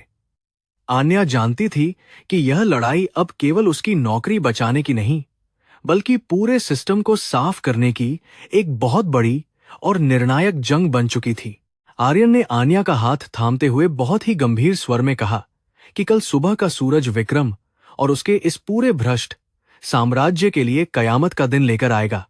वे दोनों इस बात को बहुत ही अच्छी तरह से समझ चुके थे कि अब पीछे हटने का कोई भी विकल्प उनके पास नहीं बचा है और उन्हें हर हाल में जीतना ही है। इस भयंकर और जानलेवा खतरे के बीच भी उनका प्यार उनके लिए सबसे बड़ी ताकत और सबसे मजबूत ढाल बन चुका था। रात बहुत गहरी हो चुकी थी, लेकिन उन दोनों की आंखों में नींद का नामोनिशान तक नहीं था, क्योंकि उनके दिमाग में कल की उस बड़ी लड़ाई की पूरी रणनीति चल रही थी। आन्या ने अपने सिर को आर्यन के मजबूत कंधे पर टिका दिया और अपनी आंखें कुछ पल के लिए बंद कर लीं ताकि वह अपनी सारी थकान को थोड़ा कम कर सके। कल उन्हें इन सभी सबूतों के साथ मीडिया के सामने जाना था और विक्रम को उसकी हर एक गलती की सबसे भयानक और कड़ी सजा दिलवानी थी। सूरज की पहली किरण ने फार्म हाउस की खिड़कियों को रोशन कर दिया था और आन्या की नींद आखिरकार खुल गई। कल रात की थकान और रोमांच अभी भी उसके शरीर और दिमाग में पूरी तरह से हावी थे। आज का दिन उनके लिए सबसे ज्यादा महत्वपूर्ण और निर्णायक होने वाला था। आर्यन पहले से ही जाग चुका था और अपने लैपटॉप पर उन सभी चुराए गए डिजिटल सबूतों को एक बहुत ही सुरक्षित और एन्क्रिप्टेड सर्वर पर अपलोड कर रहा था। आन्या ने एक गहरी सांस ली और खुद को इस बहुत बड़े और भयंकर युद्ध के लिए मानसिक रूप से पूरी तरह तैयार किया। दूसरी तरफ मुख्यालय में विक्रम गुस्से से पूरी तरह पागल हो चुका था और अपने कार्यालय में चीजों को तोड़ रहा था। उसे इस बात का पूरा यकीन हो गया था कि आर्यन और आन्या ने उसके उस सुरक्षित सर्वर रूम से सारा गुप्त और महत्वपूर्ण डेटा चुरा लिया है। उसने अपने सबसे बड़े और ताकतवर राजनीतिक संपर्कों को फोन करना शुरू कर दिया ताकि वह किसी भी तरह से मीडिया को इन सबूतों को छापने से रोक सके। विक्रम जानता था कि अगर ये सारे खतरनाक सबूत टीवी पर आ गए तो उसका पूरा करियर खत्म हो जाएगा। आन्या ने आर्यन के पास बैठकर एक बहुत ही शानदार और अचूक रणनीतिक योजना बनाई, जिससे विक्रम खुद ही अपनी सारी गलतियों को दुनिया के सामने स्वीकार करने पर मजबूर हो जाए। उसने सुझाव दिया कि वे सीधे मीडिया के पास जाने के बजाय पहले विक्रम को एक बहुत बड़ा और खतरनाक झांसा देंगे जिससे वह घबरा जाए। वे विक्रम को यह विश्वास दिलाएंगे कि उनके पास कुछ ऐसे भी सबूत हैं जो मीडिया तक नहीं पहुंचे हैं और ब्लैकमेल करने का नाटक करेंगे। आर्यन को आन्या की यह शानदार योजना पसंद आई।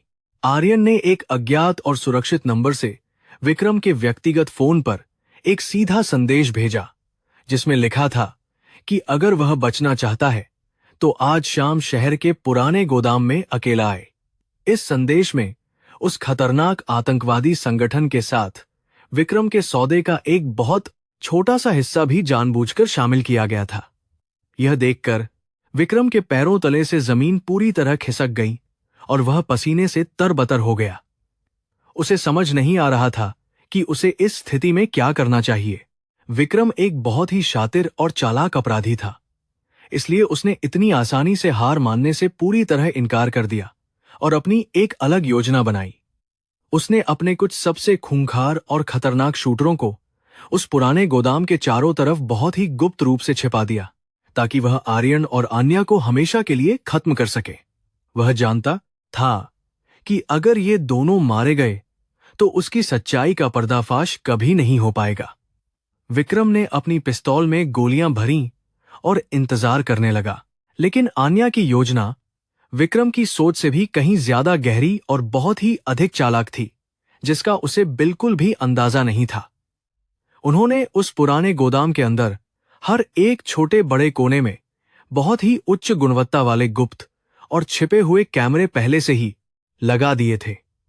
इन सभी कैमरों का सीधा प्रसारण उसी मशहूर समाचार चैनल के मुख्य सर्वर से जुड़ा हुआ था जिससे वे संपर्क में थे।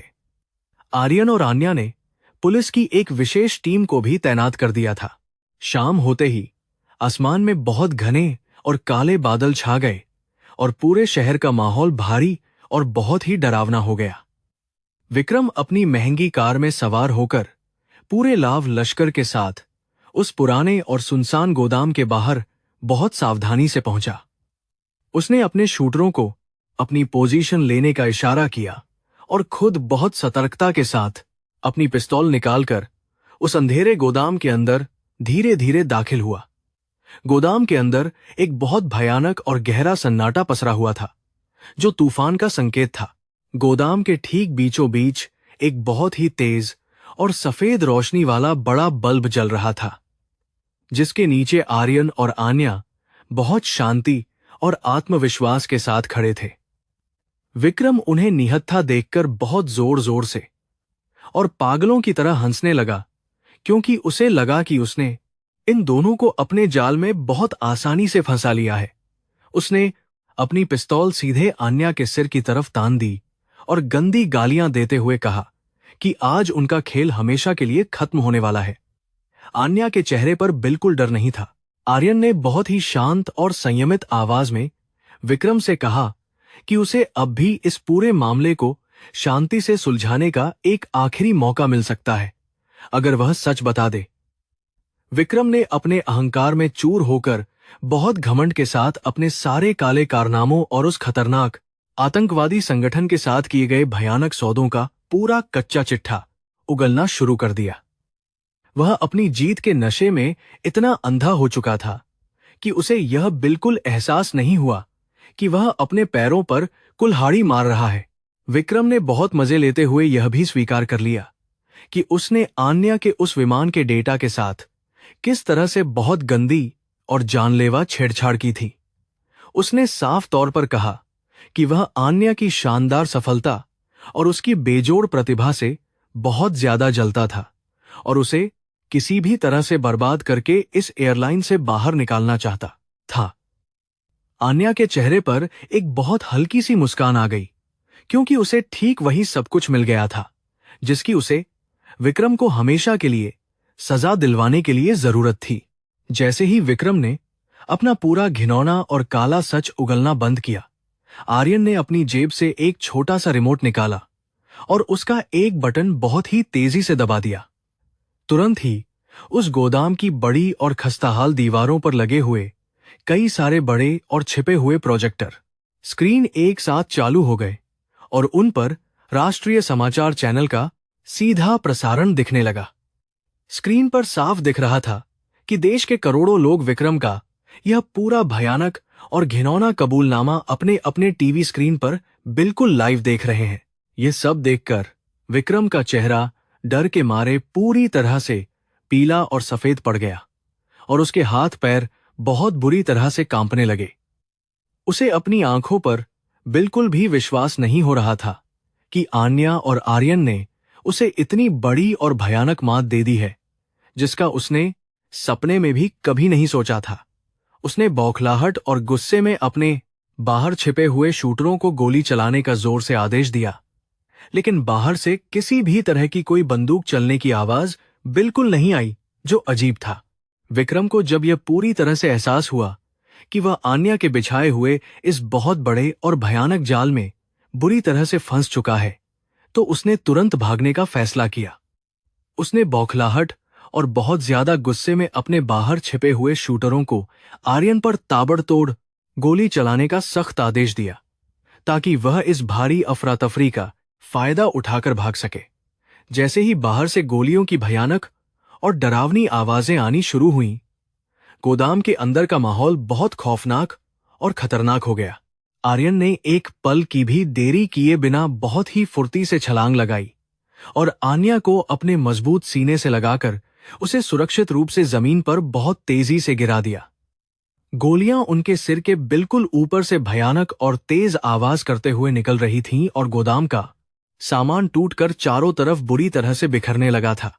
आर्यन ने अपनी पिस्तौल निकाली और उन खूंखार शूटरों पर सटीक जवाबी फायरिंग शुरू कर दी, ताकि वह आन्या की जान को बचा सके। इस भारी और जानलेवा अफरा तफरी का पूरा फायदा उठाते हुए विक्रम अपने कुछ सबसे खास और खतरनाक आदमियों के साथ गोदाम के उस अंधेरे पिछले दरवाजे से तेजी से भागने में सफल हो गया। उसे अब यह बात अच्छी तरह से समझ आ चुकी थी कि आर्यन और आन्या ने उसका वह सारा घिनौना सच मीडिया के माध्यम से पूरे देश के सामने नंगा कर दिया है। विक्रम पागलों की तरह अपनी कार चला रहा था और वह अपने गुर्गों के साथ किसी सुरक्षित जगह पर छिपने की कोशिश कर रहा था। कुछ ही देर बाद पुलिस की भारी और बड़ी टीम सायरन बजाते हुए उस पुराने गोदाम पर पहुंच गई और उन्होंने विक्रम के उन सभी बचे हुए शूटरों को गिरफ्तार कर लिया। आर्यन और आन्या इस भयानक और जानलेवा हमले में सुरक्षित बच गए थे, लेकिन विक्रम का इस तरह फिसल जाना उनके लिए एक बड़ी चिंता का विषय था। पुलिस कमिश्नर ने आर्यन को आश्वासन दिया कि वे जल्द विक्रम को खोज निकालेंगे, क्योंकि अब वह कानून की नजर में एक बड़ा और खतरनाक भगोड़ा बन चुका है। टीवी पर विक्रम का वह लाइव और बहुत ही शर्मनाक कबूलनामा देखने के बाद पूरी एयरलाइन कंपनी और सरकार में एक बड़ा भूचाल आ चुका था, जिसे रोकना नामुमकिन था। बोर्ड के सभी वरिष्ठ और बड़े सदस्यों ने उसी रात एक बहुत महत्वपूर्ण और आपातकालीन बैठक बुलाई और विक्रम को तुरंत प्रभाव से एयरलाइन से हमेशा के लिए पूरी तरह बर्खास्त करने का सख्त आदेश जारी कर दिया। आन्या को इस खतरनाक साजिश का असली पीड़ित माना गया, लेकिन उसे अभी तक उड़ान भरने की पूरी अनुमति वापस नहीं मिल पाई थी, क्योंकि जांच चल रही थी। दूसरी तरफ शहर के एक बहुत गंदे और गुप्त तहखाने में छिपा हुआ विक्रम गुस्से और प्रतिशोध की भयंकर आग में जलकर एकदम पागल दरिंदा बन चुका था। वह जानता था कि अब उसके पास भागने का या छिपने का कोई सुरक्षित रास्ता नहीं बचा है और पुलिस बहुत जल्द उसे ढूंढकर गिरफ्तार कर लेगी। इसलिए उसने अपने मन में एक बहुत खौफनाक फैसला किया कि वह अपने साथ आन्या और आर्यन को भी हमेशा के लिए पूरी तरह से बर्बाद कर देगा। विक्रम ने अपने एक बहुत पुराने और भ्रष्ट तकनीकी सहयोगी को फोन किया, जो अभी भी एयरलाइन के उस महत्वपूर्ण मेंटेनेंस विभाग में चुपके से काम कर रहा था।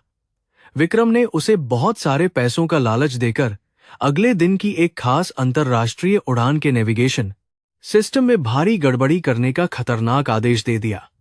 वह चाहता था कि इस उड़ान में कुछ ऐसा भयंकर हादसा हो जो आन्या और पूरी एयरलाइन को दुनिया भर में हमेशा के लिए बदनाम कर दे।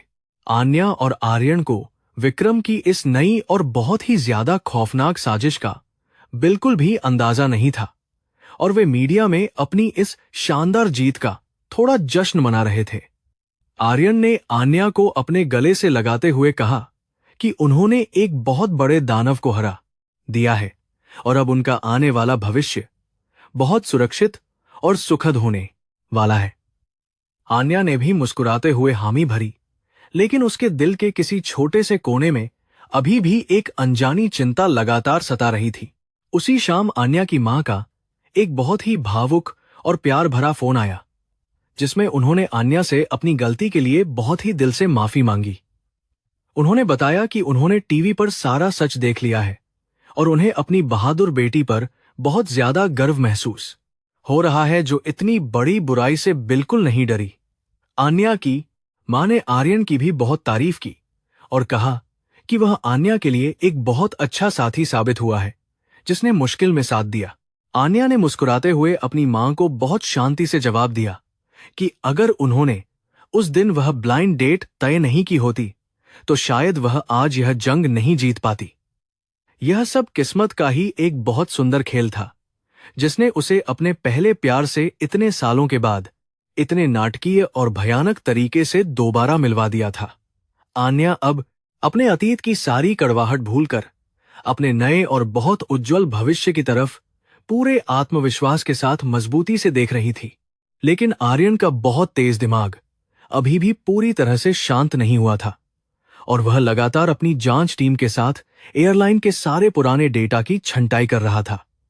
उसे पूरा शक था कि विक्रम ने भागने से पहले एयरलाइन के कुछ महत्वपूर्ण और संवेदनशील विमान प्रणालियों में कोई बड़ी गड़बड़ी जरूर की होगी, जो भविष्य में एक बड़ा खतरा बन सकती है। आर्यन रात भर जागकर उन सभी जटिल तकनीकी और गुप्त फाइलों का बहुत बारीकी से अध्ययन कर रहा था, ताकि खतरे को टाला जा सके। अगली सुबह आसमान बहुत ही साफ और नीला था और आन्या को एयरलाइन मुख्यालय से एक बहुत जरूरी और तत्काल संदेश मिला कि उसे आज उड़ान भरने के लिए स्टैंड बाय पर रखा गया है। आन्या ने अपनी बहुत साफ सुथरी वर्दी को फिर से पहना और उसके चेहरे पर एक बहुत शानदार आत्मविश्वास साफ तौर पर झलक रहा था। वह जानती थी कि आज का दिन उसके करियर और जिंदगी के लिए एक नई शुरुआत होने वाला है, जिसकी वह लंबे समय से हकदार थी। मुख्यालय पहुंचने पर आन्या को पता चला कि मुख्य पायलट की अचानक तबीयत खराब होने के कारण उसे दिल्ली से लंदन जाने वाली एक अहम उड़ान का जिम्मा तुरंत सौंपा गया है। आन्या ने बिना किसी घबराहट के इस चुनौती को बहुत खुशी के साथ स्वीकार कर लिया, क्योंकि वह हवा में अपनी वापसी के लिए बहुत बेचैन और तैयार थी। लेकिन उसे बिल्कुल नहीं मालूम था कि इसी विमान के अंदर विक्रम के उस खौफनाक आदमी ने पहले से ही मौत का भयानक जाल बिछा रखा है। उसी समय आर्यन अपने कार्यालय में बैठा हुआ डेटा खंगाल रहा था कि तभी उसकी स्क्रीन पर एक बहुत अजीब और खतरनाक लाल रंग का चेतावनी संदेश चमकने लगा। उसने जल्दी से उस कोड को डिकोड किया तो उसके पैरों तले की जमीन खिसक गई, क्योंकि वह लंदन जाने वाली उसी उड़ान के नेविगेशन सिस्टम में भारी छेड़छाड़ का संकेत था। आर्यन ने तुरंत अपना फोन उठाया और आन्या को कॉल करने की कोशिश की, लेकिन तब तक विमान टेक ऑफ के लिए रनवे पर तेजी से दौड़ चुका था। विमान ने जैसे ही दिल्ली के रनवे से उड़ान भरी, आन्या ने एक बहुत गहरी और सुकून भरी सांस ली। इतने तनावपूर्ण और खतरनाक दिनों के बाद वापस कॉकपिट में बैठकर उसे ऐसा लग रहा था जैसे वह अपने असली घर लौट आई हो। सह पायलट राहुल, जो थोड़ा अनुभवहीन था, आन्या के इस शांत और आत्मविश्वासी चेहरे को देखकर काफी प्रभावित हो रहा था। नीले आसमान में विमान बहुत ही तेजी से और आसानी से ऊंचाई पकड़ रहा था और नीचे शहर बहुत छोटा दिखने लगा था। आन्या अपने सारे दुख भूल चुकी थी। दूसरी तरफ हवाई यातायात नियंत्रण कक्ष में आर्यन पसीने से तरबतर होकर दौड़ता हुआ अंदर दाखिल हुआ। उसने एटीसी अधिकारी को तुरंत उस लंदन जाने वाली उड़ान को वापस बुलाने का सख्त और आपातकालीन आदेश दिया। अधिकारी ने घबराते हुए बताया कि विमान संचार सीमा से बाहर एक बहुत खराब मौसम वाले क्षेत्र में प्रवेश कर चुका है और संपर्क टूट गया है। आर्यन का दिल बहुत जोरों से धड़कने लगा, क्योंकि उसे पता था कि विक्रम ने नेविगेशन सिस्टम में जानलेवा वायरस डाल दिया है जिससे सब खत्म हो सकता है। आर्यन ने अपनी मुट्ठी जोर से मेज पर मारी और अपने बेहतरीन तकनीकी विशेषज्ञों की टीम को तुरंत सक्रिय कर दिया। उसने पुलिस कमिश्नर को फोन किया और विक्रम के उस गद्दार आदमी का पता लगाने को कहा जो अभी भी एयरलाइन के अंदर छिपा हुआ था। आर्यन को समझ आ गया था कि यह वायरस कुछ ही देर में विमान के सभी मुख्य उपकरणों को पूरी तरह से बंद कर देगा और आन्या हवा में अंधी हो जाएगी। वह किसी भी कीमत पर अपनी आन्या को इस खतरनाक साजिश का शिकार नहीं होने देना चाहता था। कॉकपिट में सब कुछ बहुत सामान्य लग रहा था, लेकिन आन्या की पारखी और अनुभवी नजरों ने रडार स्क्रीन पर एक हल्की सी गड़बड़ी को तुरंत पकड़ लिया। दिशा सूचक यंत्र के आंकड़े अचानक से कुछ सेकंड के लिए शून्य हो गए और फिर वापस आ गए। राहुल ने इसे एक साधारण तकनीकी खराबी समझकर नजरअंदाज कर दिया, लेकिन आन्या का दिमाग किसी बड़े खतरे की घंटी बजा रहा था। उसने तुरंत मुख्य सर्वर की जांच शुरू की और पाया कि एक अज्ञात कोड उड़ान के डेटा को लगातार और बहुत तेजी से बदल रहा है। अचानक कॉकपिट में लगे हुए सभी लाल खतरे के अलार्म बहुत जोर जोर से बजने लगे और ऑटो पायलट सिस्टम पूरी तरह से बंद हो गया। विमान ने एक बहुत तेज और खतरनाक झटका खाया, जिससे कैबिन में बैठे हुए सभी यात्री बुरी तरह से डर गए और चीखने लगे। रडार स्क्रीन पूरी तरह से काली पड़ गई थी और संचार उपकरण से केवल एक अजीब सी और डरावनी आवाज आ रही थी। आन्या ने एक सेकंड भी बर्बाद किए बिना विमान का मैनुअल नियंत्रण अपने मजबूत हाथों में ले लिया और अपनी सांसें स्थिर की। राहुल बुरी तरह से घबरा गया था और उसके हाथ पैर कांप रहे थे, क्योंकि उसने कभी भी इतनी भयानक और जानलेवा स्थिति का सामना नहीं किया था। आन्या ने उसे जोर से डांटते हुए कहा कि वह अपनी भावनाओं पर नियंत्रण रखे और आपातकालीन मैनुअल चेकलिस्ट को तुरंत पढ़ना शुरू करे। आन्या अपने बेजोड़ और अद्भुत कौशल का उपयोग करते हुए विमान को स्थिर रखने की पूरी कोशिश कर रही थी, लेकिन भारी हवाएं उसे लगातार चुनौती दे रही थीं। उसे यह समझने में बिल्कुल देर नहीं लगी कि किसी ने सिस्टम को पूरी तरह हैक कर लिया है। नीचे जमीन पर आर्यन की टीम ने उस गद्दार कर्मचारी के आईपी एड्रेस को सफलतापूर्वक ट्रैक कर लिया था, जो मुख्यालय के पुराने सर्वर रूम से काम कर रहा था। आर्यन ने बिना पुलिस का इंतजार किए अपनी पिस्तौल निकाली और 2 सुरक्षा गार्डों के साथ उस कमरे की तरफ बहुत तेजी से दौड़ पड़ा। उसने उस गद्दार को रंगे हाथों पकड़ लिया और उसकी कनपटी पर पिस्तौल रखकर उसे सिस्टम को तुरंत ठीक करने का अंतिम चेतावनी भरा आदेश दिया। वह भ्रष्ट आदमी आर्यन का यह खौफनाक रूप देखकर पूरी तरह से डर से कांपने लगा। उस गद्दार ने रोते हुए बताया कि वह अब इस खतरनाक वायरस को वापस नहीं रोक सकता, क्योंकि यह बहुत तेजी से विमान के मुख्य इंजन सिस्टम में फैल चुका है। उसने आर्यन को विक्रम का वह गुप्त ठिकाना भी बता दिया, जहां से वह इस पूरी खौफनाक और जानलेवा घटना का लाइव आनंद ले रहा था। आर्यन का खून खौल उठा और उसने उस गद्दार को गार्डों के हवाले कर दिया ताकि पुलिस उसे गिरफ्तार कर सके। आर्यन ने तय किया कि वह खुद जाकर विक्रम को हमेशा के लिए खत्म करेगा और उसे कड़ी सजा देगा। हवा में विमान की स्थिति हर गुजरते सेकंड के साथ और भी ज्यादा खतरनाक और बेकाबू होती जा रही थी। बायां इंजन अचानक से बंद हो गया और विमान एक तरफ बहुत तेजी से झुकने लगा, जिससे यात्रियों में भयंकर चीख पुकार मच गई। आन्या ने अपनी पूरी शारीरिक और मानसिक ताकत लगाते हुए नियंत्रण को वापस सीधा किया और दूसरे इंजन की शक्ति को चतुराई से बढ़ा दिया। उसके माथे से पसीना टपक रहा था, लेकिन उसकी आंखों में एक ऐसी आग और ऐसा अदम्य साहस था जो हार मानने को बिल्कुल भी तैयार नहीं था। आन्या ने विमान के पब्लिक एड्रेस सिस्टम को चालू किया और बहुत ही शांत तथा आत्मविश्वासी आवाज में सभी यात्रियों को संबोधित करना शुरू किया। उसने कहा कि वह इस विमान की कैप्टन है और वह किसी भी यात्री की जान को बिल्कुल भी कुछ नहीं होने देगी। बस सब लोग अपनी सीट बेल्ट बांधे रखें।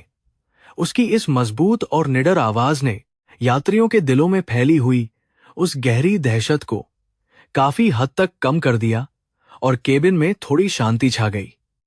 आन्या अब अपनी पुरानी और बेहतरीन यादों से बहुत बड़ी प्रेरणा ले रही थी।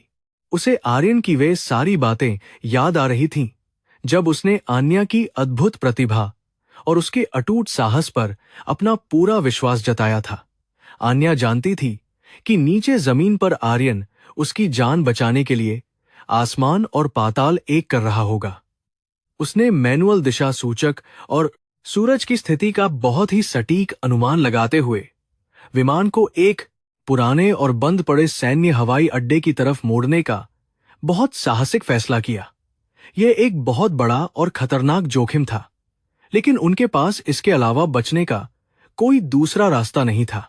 जमीन पर आर्यन अपनी तेज रफ्तार कार में विक्रम के उस गुप्त ठिकाने की तरफ एक पागल और भूखे शेर की तरह तेजी से बढ़ रहा था। उसका दिमाग सिर्फ आन्या की सुरक्षा के बारे में सोच रहा था और उसे विक्रम पर इतना ज्यादा गुस्सा आ रहा था कि वह उसे अपने नंगे हाथों से मार देना चाहता था। वह ठिकाना एक पुरानी और खस्ताहाल फैक्ट्री थी, जिसके बाहर विक्रम के कुछ बहुत ही खूंखार और खतरनाक हथियारबंद गुंडे पहरा दे रहे थे। आर्यन ने अपनी गाड़ी को फैक्ट्री से कुछ दूर अंधेरे में छुपाकर रोक दिया। आर्यन ने बहुत ही खामोशी और फुर्ती से उन पहरेदारों के पीछे से आकर उन पर एक बहुत ही जोरदार और जानलेवा हमला कर दिया। उसने अपने शानदार मार्शल आर्ट कौशल का उपयोग करते हुए कुछ ही सेकंड में उन दोनों भारी भरकम गुंडों को बेहोश करके जमीन पर गिरा दिया।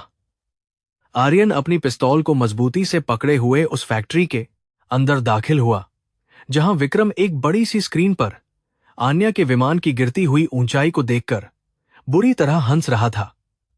आर्यन ने विक्रम की पीठ पर अपनी मजबूत पिस्तौल बहुत जोर से तान दी। विक्रम आर्यन को वहां अचानक देखकर पूरी तरह से चौंक गया और उसके चेहरे की वह शैतानी और घिनौनी हंसी तुरंत हमेशा के लिए गायब हो गई। आर्यन ने बहुत ही ठंडी और खौफनाक आवाज में कहा कि विक्रम का यह खूनी और खतरनाक खेल अब हमेशा के लिए खत्म हो चुका है। विक्रम ने चालाकी से अपने कोट में छिपी हुई एक छोटी पिस्तौल निकालने की कोशिश की, लेकिन आर्यन ने तुरंत उसके हाथ पर एक बहुत जोरदार और सटीक गोली चला दी। विक्रम दर्द से चीखते हुए जमीन पर गिर पड़ा और उसका हथियार दूर जा गिरा। उधर हवा में आन्या का विमान उस पुराने सैन्य हवाई अड्डे के बहुत ही करीब पहुंच चुका था, लेकिन वहां का मौसम बहुत ज्यादा खराब हो चुका था। घने बादलों और तेज बारिश के कारण रनवे बिल्कुल भी दिखाई नहीं दे रहा था और विमान का ईंधन भी बहुत तेजी से खत्म होने की कगार पर आ चुका था।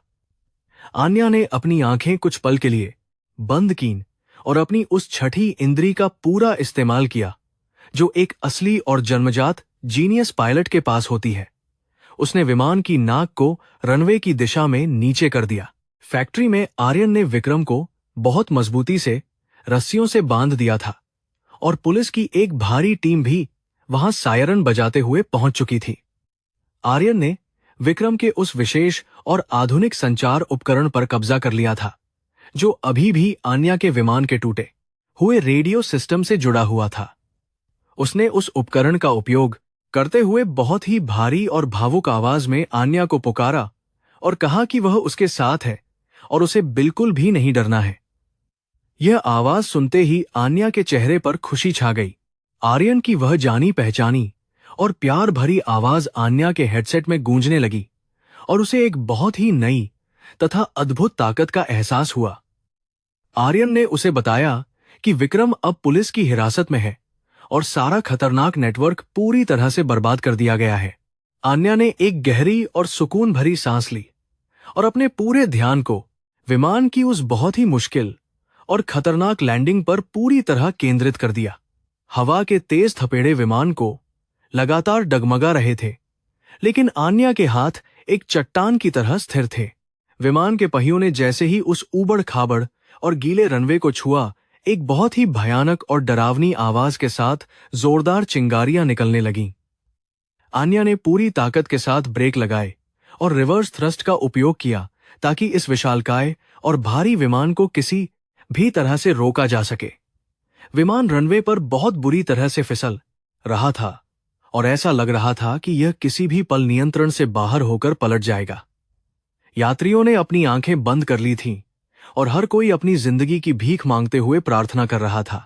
आन्या ने अपने पूरे अनुभव और अपनी उस अद्भुत और चमत्कारी प्रतिभा का उपयोग करते हुए विमान को रनवे के ठीक बीचों बीच बहुत ही सुरक्षित तरीके से रोक लिया।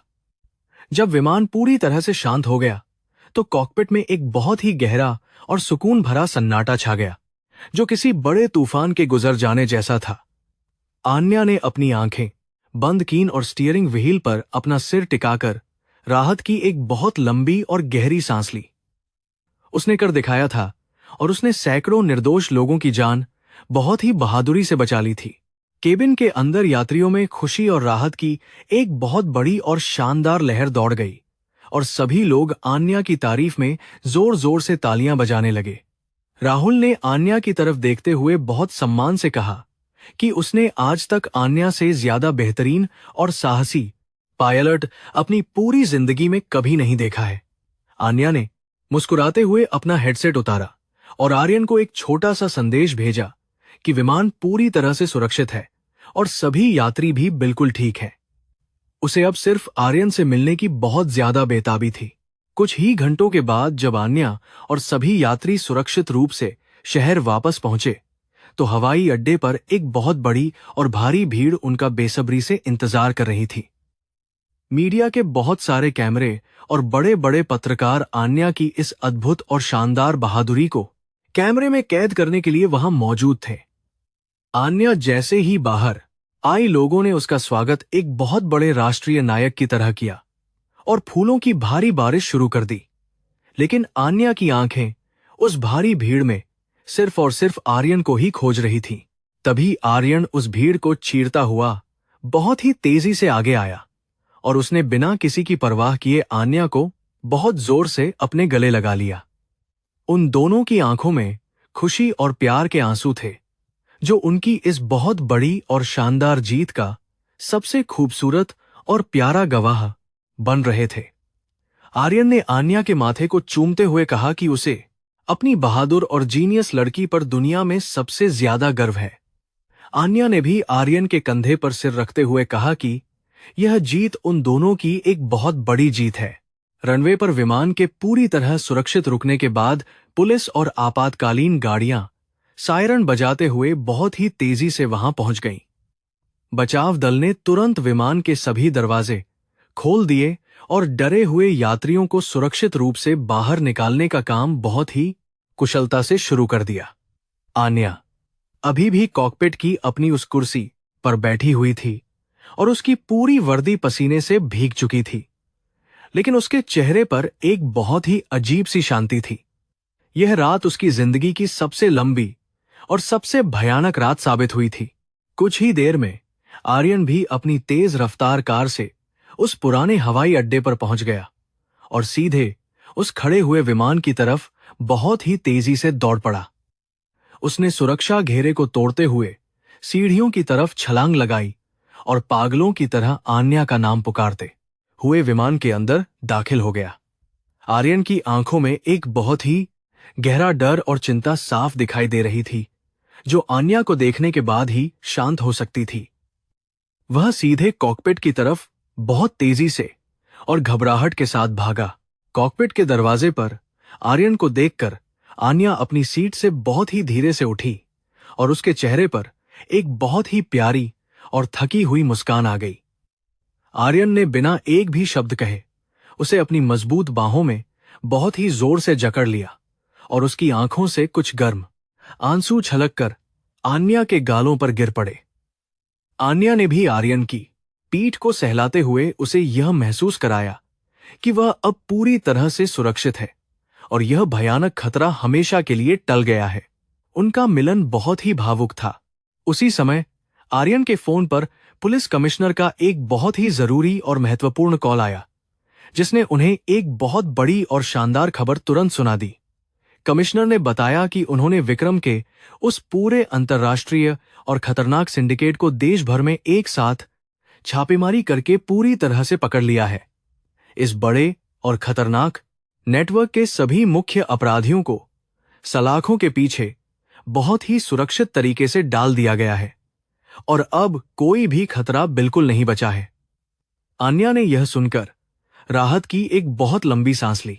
आर्यन ने फोन काटकर आन्या की आंखों में बहुत ही गहराई और सच्चे प्यार के साथ देखा और कहा कि उनकी यह बहुत बड़ी और खतरनाक जंग आखिरकार पूरी तरह खत्म हो गई है। आन्या ने आर्यन का हाथ बहुत ही मजबूती से पकड़ा और वे दोनों एक साथ उस सुरक्षित और शांत विमान से नीचे उतरने के लिए बाहर की तरफ चल पड़े। बाहर की ठंडी और ताजी हवा उनके चेहरों को बहुत ही प्यार से छू रही थी और सुबह का नया सूरज एक बहुत ही शानदार और खूबसूरत भविष्य का गहरा संकेत दे रहा था। अगली सुबह देश के सभी प्रमुख समाचार पत्रों और टीवी चैनलों पर केवल आन्या की अद्भुत बहादुरी और उसके बेजोड़ कौशल की खबरें बहुत प्रमुखता से छाई हुई थीं। हर कोई उस महान महिला पायलट के कारनामे की दिल खोलकर तारीफ कर रहा था, जिसने सैकड़ों बेगुनाह लोगों की जान बहुत ही सुरक्षित तरीके से बचाई थी। आन्या रातों रात पूरे देश के लिए एक बहुत बड़ी प्रेरणा बन चुकी थी और उसका नाम हर इंसान की जुबान पर बहुत गर्व के साथ लिया जा रहा था। एयरलाइन कंपनी के मुख्यालय में आज का माहौल पहले से बिल्कुल अलग और बहुत ही ज्यादा सकारात्मक तथा ऊर्जावान था। प्रबंधन समिति के सभी वरिष्ठ सदस्यों ने आन्या के सम्मान में एक बहुत ही भव्य और विशेष समारोह का शानदार आयोजन किया था, जिसमें मीडिया को भी बुलाया गया था। आर्यन बहुत ही गर्व और खुशी के साथ सबसे आगे वाली पंक्ति में बैठा हुआ था और उसकी आंखें मंच पर खड़ी अपनी उस खूबसूरत और बहुत ही ज्यादा साहसी प्रेमिका को बिना पलक झपकाए लगातार देख रही थीं। अध्यक्ष ने मंच पर आकर आन्या को उसके अदम्य साहस और बेमिसाल पेशेवर रवैये के लिए पूरे बोर्ड की तरफ से बहुत ही दिल से धन्यवाद दिया और उसकी खूब तारीफ की। उन्होंने आन्या पर लगे हुए उन सभी झूठे और गंदे आरोपों को आधिकारिक रूप से पूरी तरह खारिज कर दिया और उसका निलंबन तुरंत प्रभाव से रद्द कर दिया। आन्या को न केवल उसकी पुरानी और सम्मानीय नौकरी पूरे सम्मान के साथ वापस मिल गई, बल्कि उसे मुख्य प्रशिक्षक के एक बहुत ही ऊंचे पद पर पदोन्नत भी कर दिया गया। जब आन्या ने अपना सम्मान ग्रहण करने के लिए मंच पर कदम रखा, तो पूरे सभागार में बहुत ही जोर से तालियों की गड़गड़ाहट गूंज उठी, जो रुकने का नाम ही नहीं ले रही थी। आन्या ने अपनी बहुत ही भावुक और प्रेरणादायक स्पीच में कहा कि एक पायलट का सबसे पहला धर्म हमेशा अपने यात्रियों की पूरी सुरक्षा करना होता है और वह इसके लिए अपनी जान भी दे सकती है।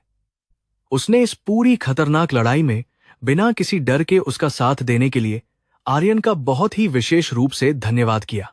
समारोह के ठीक बाद पुलिस कमिश्नर ने भी एक बहुत ही बड़ी और अहम प्रेस कॉन्फ्रेंस की, जिसमें उन्होंने विक्रम और उसके पूरे खूंखार गिरोह की गिरफ्तारी की विस्तृत जानकारी मीडिया को दी। उन्होंने बताया कि कैसे विक्रम ने अपने निजी लालच और घमंड में अंधे होकर देश की सुरक्षा और हजारों निर्दोष लोगों की जान के साथ बहुत ही भयानक खिलवाड़ करने की कोशिश की थी।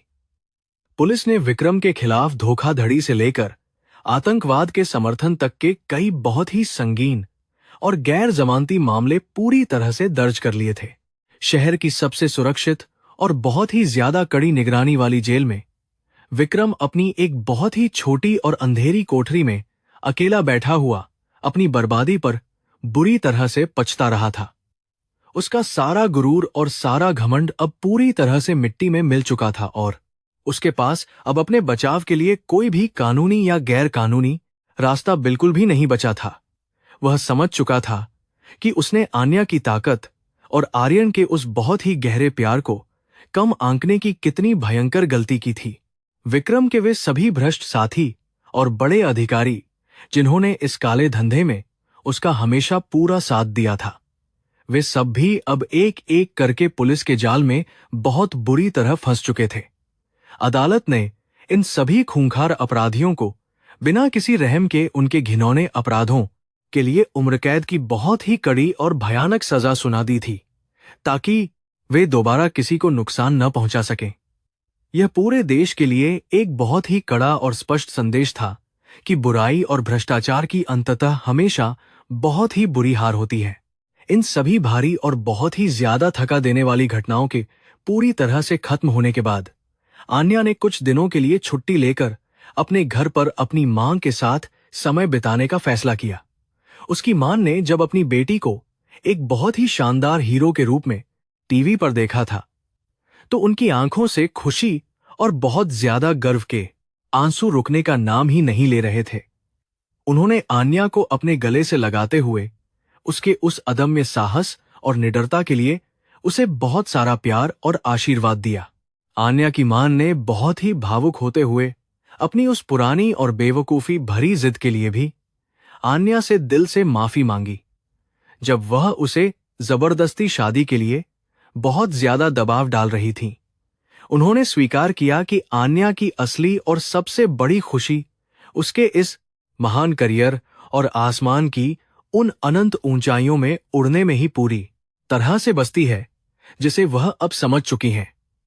आन्या ने मुस्कुराते हुए अपनी मां के आंसू पोंछे और कहा कि अब उनके परेशान होने का कोई भी कारण बिल्कुल नहीं बचा है।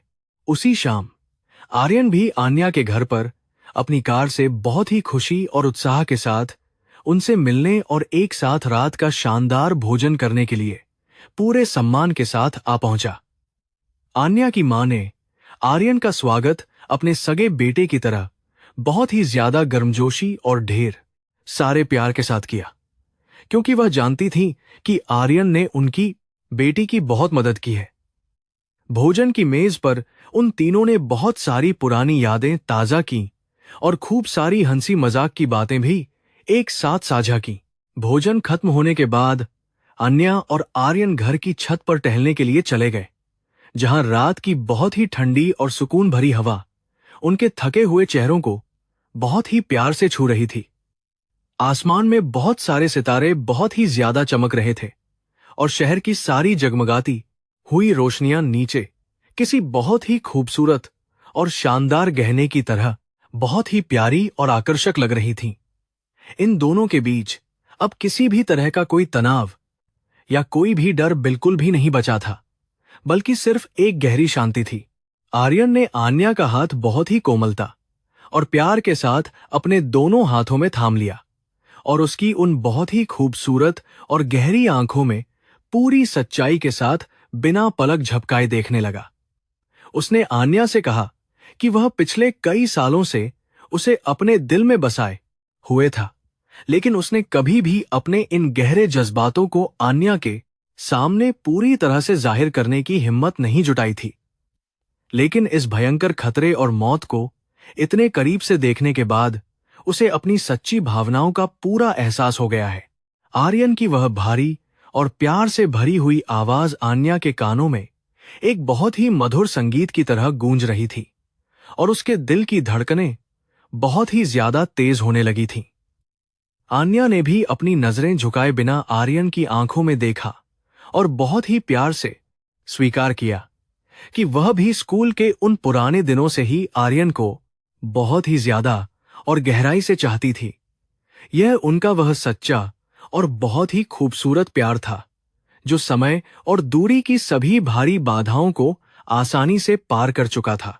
आर्यन ने बहुत ही भावुक होकर आन्या को अपने गले से लगा लिया और उसे हमेशा के लिए अपनी जिंदगी का एक बहुत ही अभिन्न और सबसे महत्वपूर्ण हिस्सा बनाने का पूरा वादा बहुत ही ईमानदारी से किया।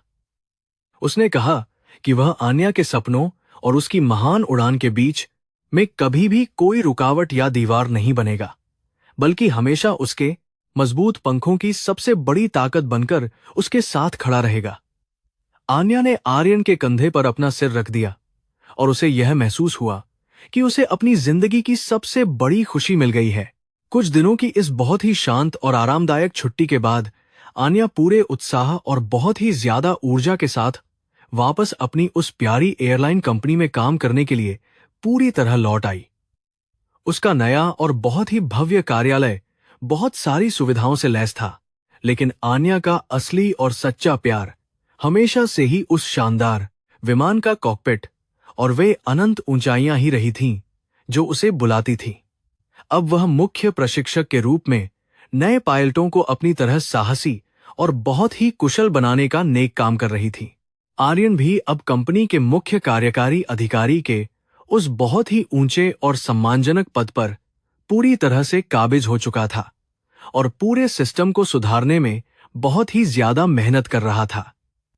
उसने सुरक्षा के सभी पुराने नियमों को पूरी तरह से बदल दिया था और यह सुनिश्चित किया था कि विक्रम जैसी कोई भी बुरी और भ्रष्ट घटना इस एयरलाइन के इतिहास में दोबारा कभी भी नहीं घट सके। आर्यन और आन्या दोनों मिलकर अब इस कंपनी को एक बहुत ही शानदार और नई ऊंचाइयों पर बहुत ही तेजी से ले जा रहे थे। एक बहुत ही खूबसूरत और सुहावनी सुबह जब आसमान पूरी तरह से नीला और साफ था, आन्या को एक बहुत ही विशेष और महत्वपूर्ण अंतर्राष्ट्रीय उड़ान के लिए मुख्य कैप्टन के रूप में पूरे सम्मान के साथ चुना गया। यह वही लंदन का रास्ता था जहां उसे एक बार बहुत ही भयानक खतरे और एक भयंकर साजिश का सामना करना पड़ा था, लेकिन आज स्थिति पूरी तरह से बदल चुकी थी और कोई डर नहीं था। आन्या अपनी शानदार वर्दी पहनकर एक रानी की तरह पूरे आत्मविश्वास के साथ अपने उस विशाल विमान की तरफ तेजी से बढ़ रही थी। विमान के कॉकपिट में प्रवेश करते ही आन्या ने वहां मौजूद सभी नियंत्रण उपकरणों को बहुत ही प्यार से छुआ, जैसे वे उसके परिवार का कोई बहुत ही पुराना और अपना सबसे करीबी हिस्सा हमेशा से रहे हों। उसने सह पायलट को एक बहुत ही गर्मजोशी भरी और खूबसूरत मुस्कान दी और टेक ऑफ के लिए सारी जरूरी और तकनीकी जांच बहुत ही पेशेवर तरीके से और बिना किसी गलती के पूरी तरह से मुकम्मल कर ली। सब कुछ एकदम सटीक और सही था और इंजन की वह शानदार गड़गड़ाहट आन्या के खून में एक नया जोश तेजी से भर रही थी।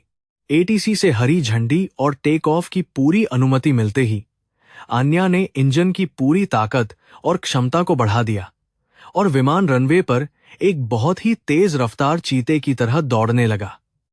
कुछ ही सेकंड के बाद विमान के पहियों ने जमीन को पूरी तरह छोड़ दिया और वह बादलों को चीरता हुआ बहुत ही शान के साथ उस असीम और नीले आसमान की तरफ बहुत तेजी से बढ़ने लगा।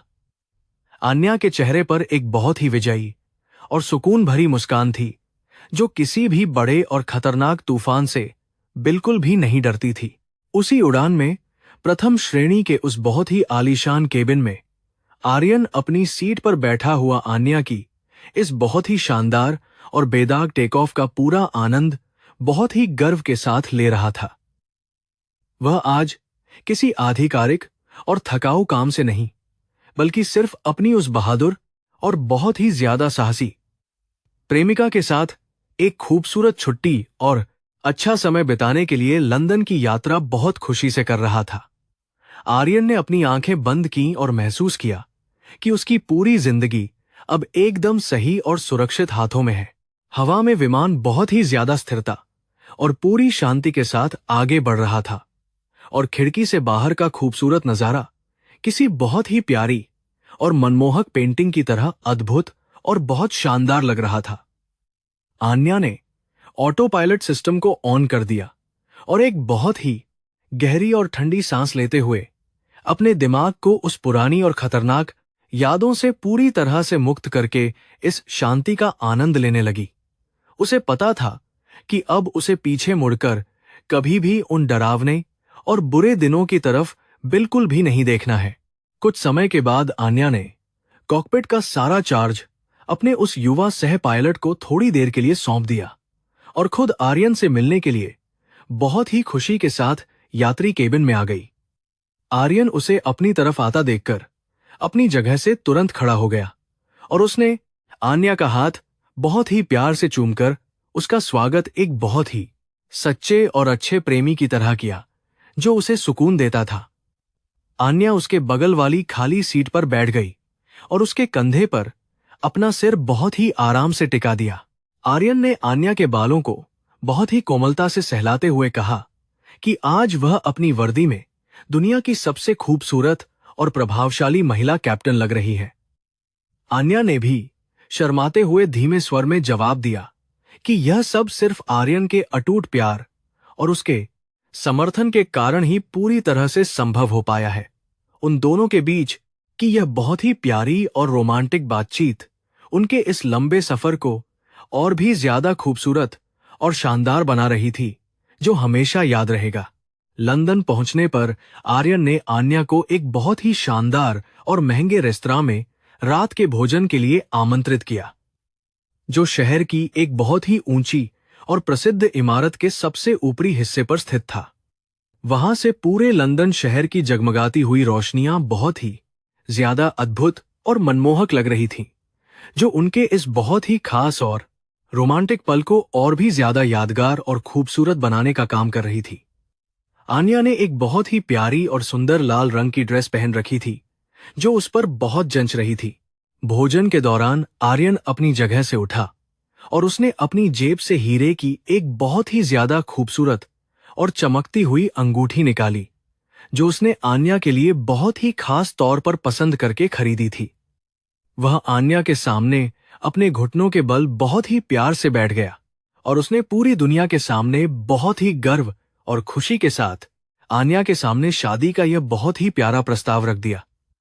आन्या की आंखों में तुरंत ही खुशी के मोटे आंसू आ गए और वह एक पल के लिए पूरी तरह से निशब्द हो गई।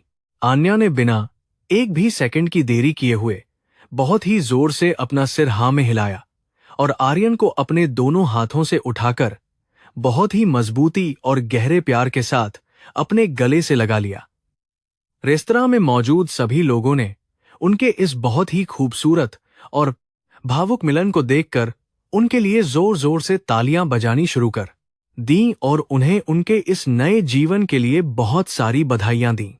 यह आन्या की जिंदगी का सबसे ज्यादा सुखद और ऐसा अमूल्य पल था जिसका सपना उसने सालों पहले देखा था। आर्यन ने बहुत ही कोमलता से वह हीरे की खूबसूरत अंगूठी आन्या की उंगली में पहना दी और उसके माथे पर एक बहुत ही पवित्र और सच्चा प्यार भरा चुंबन अंकित कर दिया, जो उनके मजबूत रिश्ते की गवाही था। उन दोनों ने एक दूसरे के साथ पूरी जिंदगी, हर खुशी और हर दुख में हमेशा बराबर का साथ निभाने का एक बहुत ही अटल और पक्का वादा किया, जिसे कोई भी बड़ी से बड़ी ताकत नहीं तोड़ सकती थी। यह सिर्फ उनके प्यार की जीत नहीं थी, बल्कि सच्चाई और असीम साहस की भी एक बहुत बड़ी और शानदार जीत थी। अगले दिन दोनों ने लंदन की उन खूबसूरत सड़कों पर खुशी के साथ एक दूसरे का हाथ पकड़कर लंबी सैर की और अपने आने वाले कल की कई प्यारी योजनाएं बनाई। आन्या ने आर्यन से कहा कि वह शादी के बाद भी अपनी यह पायलट की नौकरी कभी नहीं छोड़ेगी, क्योंकि आसमान में उड़ना उसकी सबसे बड़ी पहचान और उसके जीवन का पहला प्यार रहा है। आर्यन ने भी हंसते हुए कहा कि उसे अपनी होने वाली पत्नी की इसी बेबाकी और निडर उड़ान से ही तो सबसे ज्यादा सच्चा प्यार है।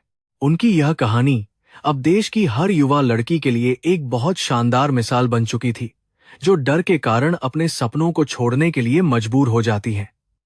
आन्या ने दुनिया को यह बहुत अच्छी तरह से साबित कर दिया था कि एक महिला जब ठान ले तो वह बड़े से बड़े तूफान और खूंखार अपराधी का भी पूरी ताकत से सामना कर सकती है।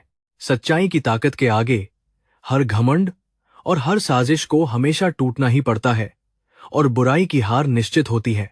और इस तरह उस भयानक तूफान के बाद आन्या की जिंदगी का आसमान एक बार फिर से पूरी तरह साफ और बहुत ही चमकीला हो गया था, जिसमें सिर्फ खुशियां ही खुशियां थीं। अब उसके पास न सिर्फ एक बेहतरीन और इज्जतदार करियर था, बल्कि आर्यन के रूप में एक ऐसा सच्चा जीवन साथी भी था, जो उसकी हर उड़ान में उसका पूरा साथ देने के लिए तैयार था। एक बहुत ही शानदार और सुकून भरे भविष्य की ओर वे दोनों एक साथ प्यार से अपने मजबूत कदम हमेशा के लिए बढ़ा चुके थे।